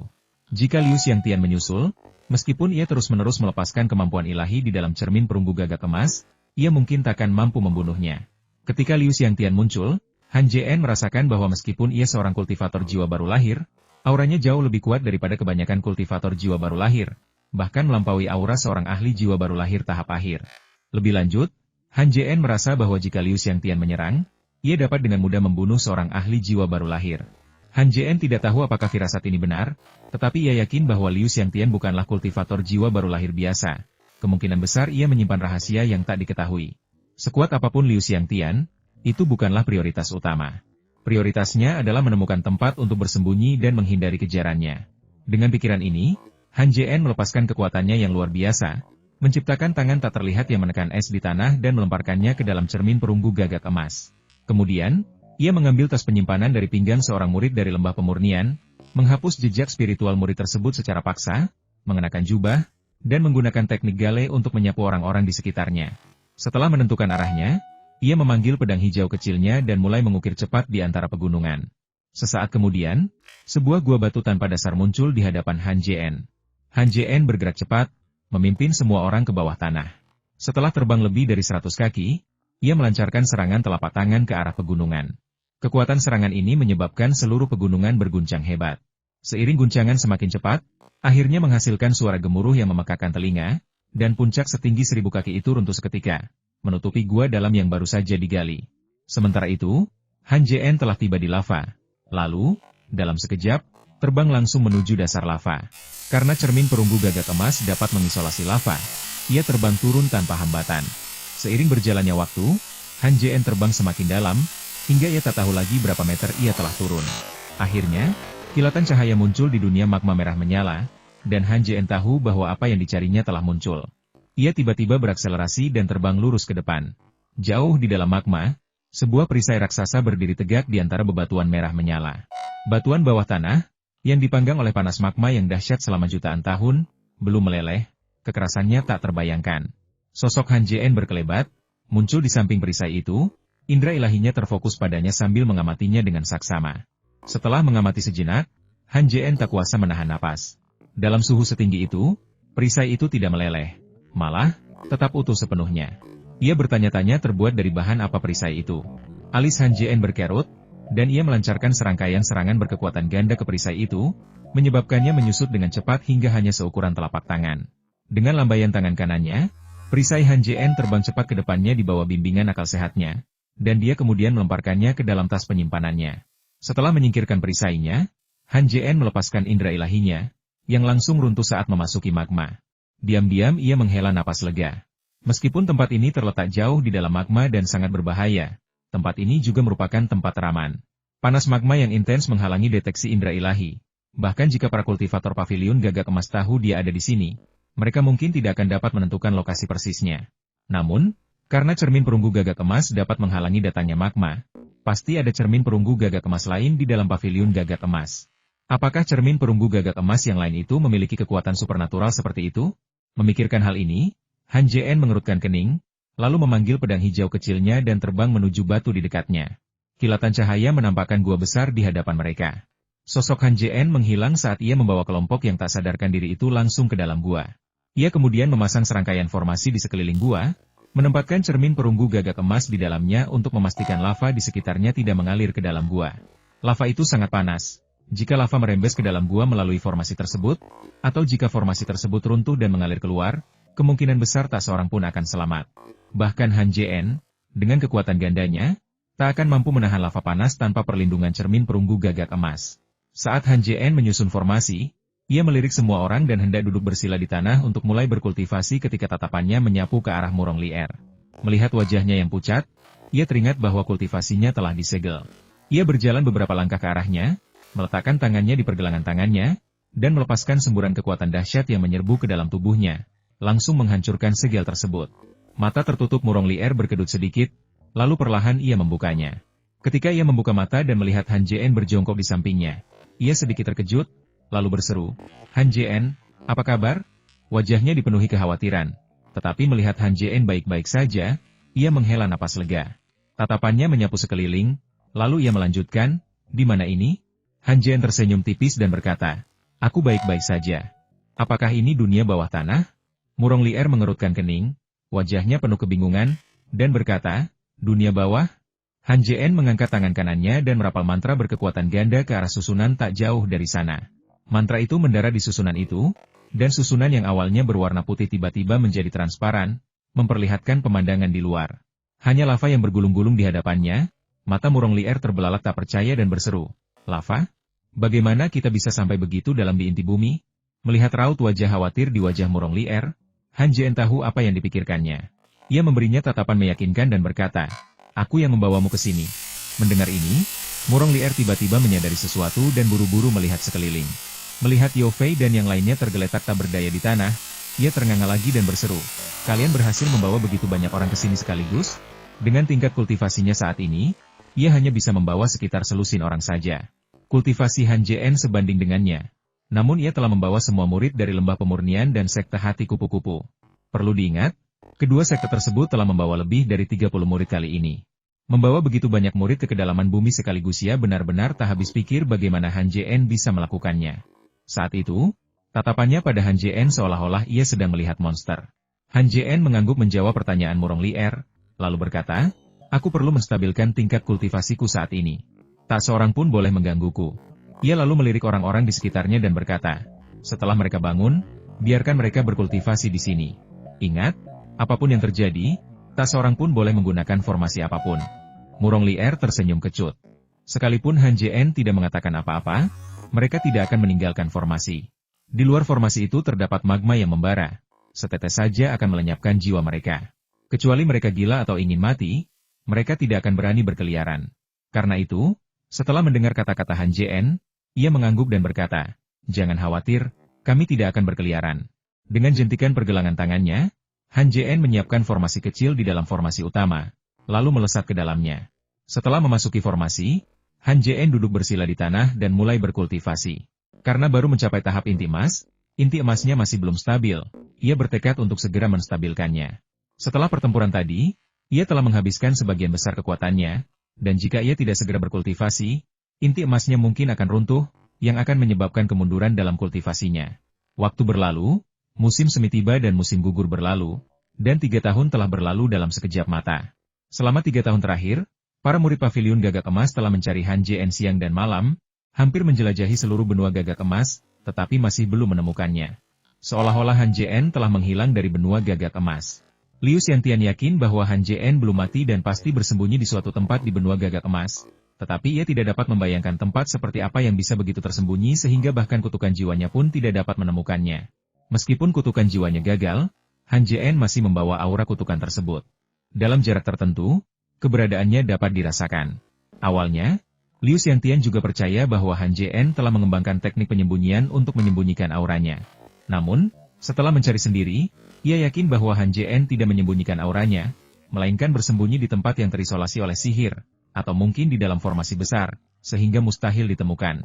Liu Xiantian bahkan menduga Han Jian telah mengaktifkan formasi kuno dan memasuki tempat tinggal para kultivator kuno. Namun, setelah mencari sendiri lokasi formasi kuno tersebut, ia mendapati formasi tersebut masih utuh dan belum diaktifkan. Hal ini membuatnya semakin bingung. Kemana Han Jian pergi? Selain itu, ada hal lain yang tidak dapat ia pahami. Kutukan jiwa yang ia lontarkan sebelumnya sangat kuat. Sihir macam apa yang digunakan Han Jian untuk mematahkannya? Jika kutukan jiwa berhasil dilontarkan pada target, menemukan Han Jian tidak akan membutuhkan usaha sekeras itu. Kebencian seseorang berbanding lurus dengan kesabarannya. Hati Liu Xiantian dipenuhi kebencian yang tak terhingga. Ia berharap dapat menemukan Han Jian dan mencabik-cabiknya hidup-hidup. Meskipun tidak menemukan Han Jian, Liu Xiantian tidak menyerah dan meningkatkan hadiah surat perintah pembunuhan. Siapapun yang dapat memberikan petunjuk tentang Han Jian akan dihadiahi senjata sihir tahap Nas Chen Sol dan membantu mereka meningkatkan level kultivasi mereka 1 tingkat. Jika seseorang dapat membunuh Han Jian secara langsung, Pavilion Golden Crow akan mengabulkan permintaan apapun. Tentu saja, permintaan terakhir ini, meskipun tampak menggoda, pada akhirnya sia-sia. Liu Xiantian melawan Han Jian dalam wujud jiwanya. Meskipun ia tidak dapat sepenuhnya memahami level kultivasi Han Jian, ia yakin bahwa tidak ada kultivator di benua Golden Crow selain dirinya yang dapat membunuh Han Jian. Karena ia adalah satu-satunya kultivator tahap pertama di benua ini. Apa itu kultivator tahap pertama? Ini sebenarnya adalah level misterius yang dicapai setelah tahap akhir kultivasi Naschen Soul. Seperti diketahui semua orang, tahap jiwa baru lahir diikuti oleh tahap transformasi dewa. Untuk mencapai tahap jiwa baru lahir, seseorang harus memasuki 9 langit dan memahami rahasianya. Namun, 9 langit dipenuhi dengan angin kencang yang dapat membunuh para kultivator kapan saja. Lebih lanjut, 9 langit juga dipenuhi dengan petir yang dahsyat, yang kekuatannya berlipat ganda setiap hari. Hanya melalui pembaptisan petir, seseorang dapat memurnikan kemurnian energi yang mereka, mempersiapkan diri untuk tahap jiwa baru lahir. Hanya ketika energi di dalam tubuh mencapai kemurnian yang tak terbayangkan, dan seseorang memahami misteri langit dan bumi, seseorang dapat berhasil mencapai tahap jiwa baru lahir. Kesulitan mencapai tahap ini lebih besar daripada naik ke surga. Sebelum tahap ini, setiap pembaptisan petir merupakan satu transformasi. 2 pembaptisan menghasilkan 2 transformasi. Dan jika seseorang berhasil menjalani 9 pembaptisan, ia menjadi kultivator jiwa baru lahir tahap ke-9. Setelah 9 transformasi, selama seseorang memahami misteri 9 surga, seseorang dapat berhasil mencapai tahap jiwa baru lahir. Mencapai tahap Naschen Soul sangatlah sulit. Bahkan para kultivator yang berhasil melewati kesengsaraan petir pun tak luput darinya. Banyak kultivator Naschen Soul tahap akhir yang tidak memiliki keberanian untuk terbang ke 9 surga atau dilenyapkan oleh petir. Kekuatan yang terkandung dalam petir sungguh menakjubkan. Untuk berhasil melewati kesengsaraan, seseorang tidak hanya membutuhkan kekuatan absolut tetapi juga senjata sihir yang ampuh keduanya mutlak diperlukan. Seorang kultivator yang telah menyelesaikan tahap pertama kultivasi berada pada level yang sepenuhnya berbeda dari kultivator yang telah mencapai tahap akhir alam jiwa baru lahir. Meskipun tingkat kultivasi mereka tampak serupa, aura yang mereka pancarkan berbeda. Energi yang dalam diri seorang kultivator tingkat pertama lebih murni, menghasilkan kekuatan yang lebih besar dalam mantra mereka. Dalam keadaan normal, seorang kultivator tingkat pertama dapat dengan mudah membunuh seorang kultivator di alam Naschen Soul tahap akhir. Meskipun tidak langsung membunuh, hanya membutuhkan beberapa tarikan napas. Ini menunjukkan bahwa kekuatan seorang kultivator tingkat pertama kurang lebih setara dengan perbedaan antara tahap Naschen Soul dan Golden Core tidak jauh berbeda, tetapi juga tidak signifikan. Oleh karena itu, Liu Xiangtian sangat yakin bahwa selama ia dapat menemukan Han Jien, bahkan jika Han Jien adalah seorang kultivator kekuatan ganda, ia dapat membunuhnya dalam sekejap. Ia sangat ingin menemukan Han Jien. Seperti Zhang Dongyang dan yang lainnya, semua demi membuka formasi kuno tersebut. Ada legenda di benua gagak emas bahwa siapapun yang dapat membuka formasi kuno tersebut akan memperoleh harta karun yang tak terhitung jumlahnya dan menguasai semua benua. Pada hari ini, Han Jien tiba-tiba membuka matanya yang terpejam. Meskipun tingkat kultivasinya tidak berubah, auranya sangat stabil, tidak lagi membuatnya khawatir akan penurunan kultivasinya. Han Jien berdiri, menarik napas dalam-dalam, dan hendak mengaktifkan formasi ketika kilatan cahaya abu-abu muncul di sampingnya. Little Grey melompat ke bahunya dan berkata dengan gembira, "Bos, kau sudah bangun." Han Jien tersenyum tipis. Indra ketuhanannya menyapu Little Grey, dan mendapati kultivasinya telah pulih sepenuhnya. Ia diam-diam menghela napas lega. Saat itu, Han Jien tiba-tiba teringat bagaimana Little Grey mempertaruhkan segalanya untuk menyelamatkannya setelah ia ditindas oleh perisai Dewa Surgawi. Hatinya sedikit sakit, dan ia berseru, "Terima kasih." Little Grey mengangkat kaki kecilnya yang berbulu halus dan melambaikannya dengan lembut, sambil berkata, "Bos, kenapa kau begitu sopan padaku? Kalau aku dikejar musuh, kau pasti akan menyelamatkanku tanpa ragu." Saat mengatakannya, ia tiba-tiba teringat sesuatu dan buru-buru menambahkan, "Bos, kalau kau tidak muncul tepat waktu saat aku terjebak di dalam formasi, aku pasti sudah mati." Topiknya agak berat, dan Han Jien tidak ingin memikirkannya lagi. Tepat ketika ia hendak mengganti topik, ia teringat sesuatu yang sangat penting dan berseru, "Oh tidak!" Sambil berbicara, ia menepuk-nepuk tas penyimpanan di pinggangnya, dan 4 harta ajaib yang ia tinggalkan muncul di hadapannya secara bersamaan. Ia dengan cepat memindai ke 4 harta ajaib itu dengan indera ilahinya, dan ketika ia menemukan bahwa tidak satu pun dari mereka berisi apa yang ia cari, hatinya mencelos, dan matanya tiba-tiba menjadi panik. Melihat Han Jien yang tanpa putus asa, kelabu kecil terkejut dan bertanya, "Bos, ada apa denganmu?" Setelah mengenal Han Jien selama bertahun-tahun, ia belum pernah melihatnya menunjukkan ekspresi seperti itu. Bahkan ketika Han Jien dikejar oleh seorang ahli tahap jiwa baru lahir, tatapannya tak pernah goyah. Kelabu kecil merasa bahwa sesuatu yang sangat penting telah terjadi pada Han Jien, mungkin bahkan lebih penting daripada kematian itu sendiri. Han Jien tidak menjawab pertanyaan Xiao Hui. Tatapannya gelap, matanya berkilat kesakitan. Ia merasakan gelombang kebencian pada dirinya sendiri karena baru menyadarinya sekarang. Setelah jatuh ke lava, tas penyimpanannya runtuh. Semua material lenyap, bahkan kayu pemelihara jiwa yang mengawetkan jiwa orang tuanya pun lenyap. Motivasi terbesarnya untuk tekun mengolah keabadian adalah untuk membangkitkan jiwa orang tuanya, Tetapi sekarang, pada saat itu, Han Jien merasa seluruh dunia menjadi redup, dan dia bergoyang, hampir jatuh ke tanah. Melihat penampilan Han Jien, Xiao Hui menjadi cemas dan berkata dengan tegas, "Bos, ada apa denganmu? Ceritakan apa yang terjadi, dan kita akan mencari solusi bersama." Memikirkan cara, Han Jien tertawa getir, suaranya dipenuhi kesedihan yang tak terlukiskan. Ia bergumam pada dirinya sendiri, "Cara apa yang bisa kau pikirkan? Apa gunanya mencoba mencari cara jika sesuatu sudah lenyap?" Mata Xiao Hui berkilat, dan dalam sekejap, ia muncul di hadapan Han Jien, melayangkan pukulan ke dada Han Jien.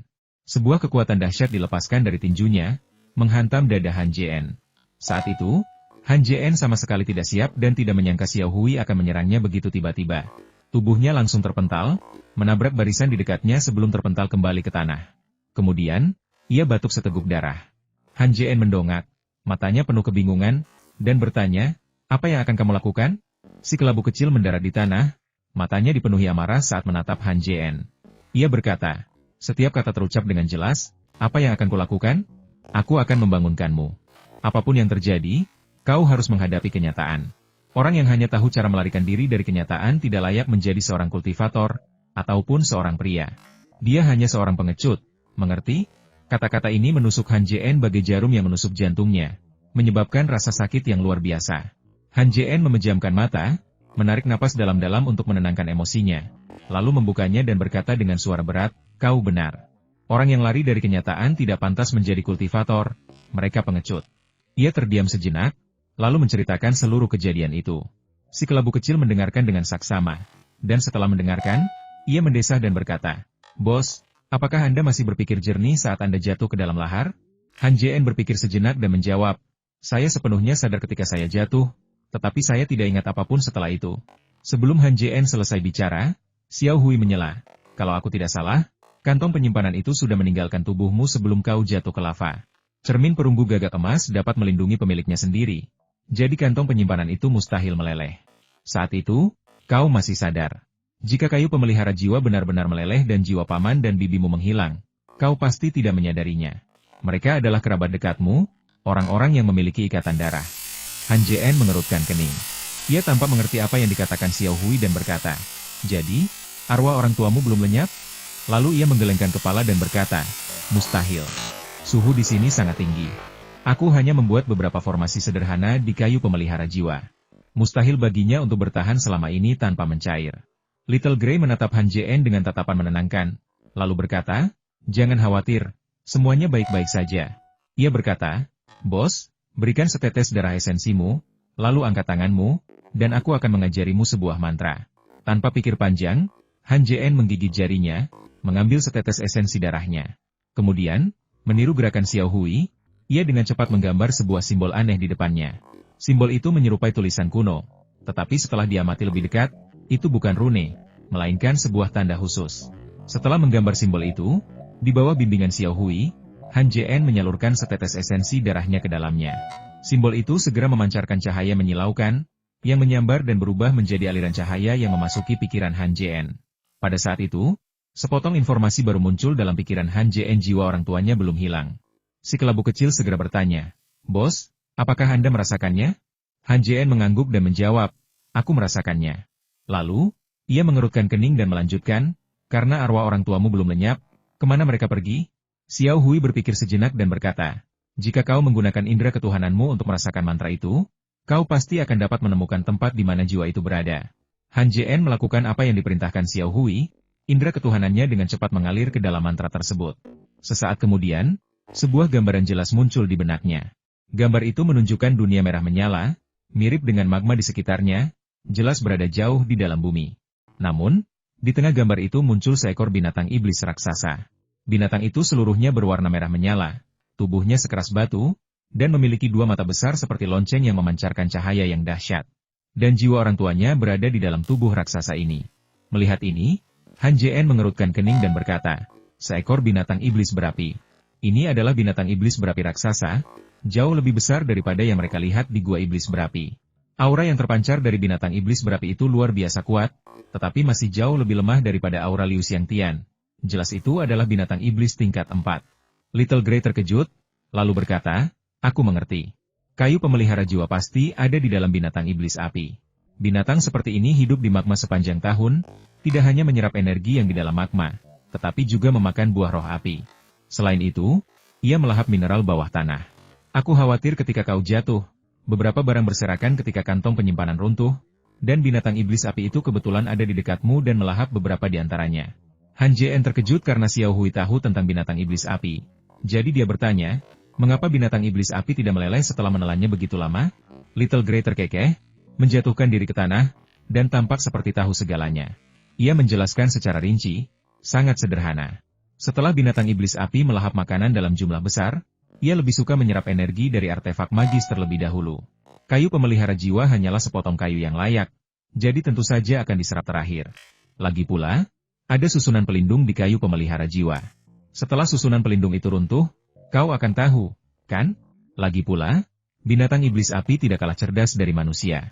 Ia tidak melahap kayu pemelihara jiwa terlebih dahulu karena takut kau akan mencarinya dan memintanya kembali.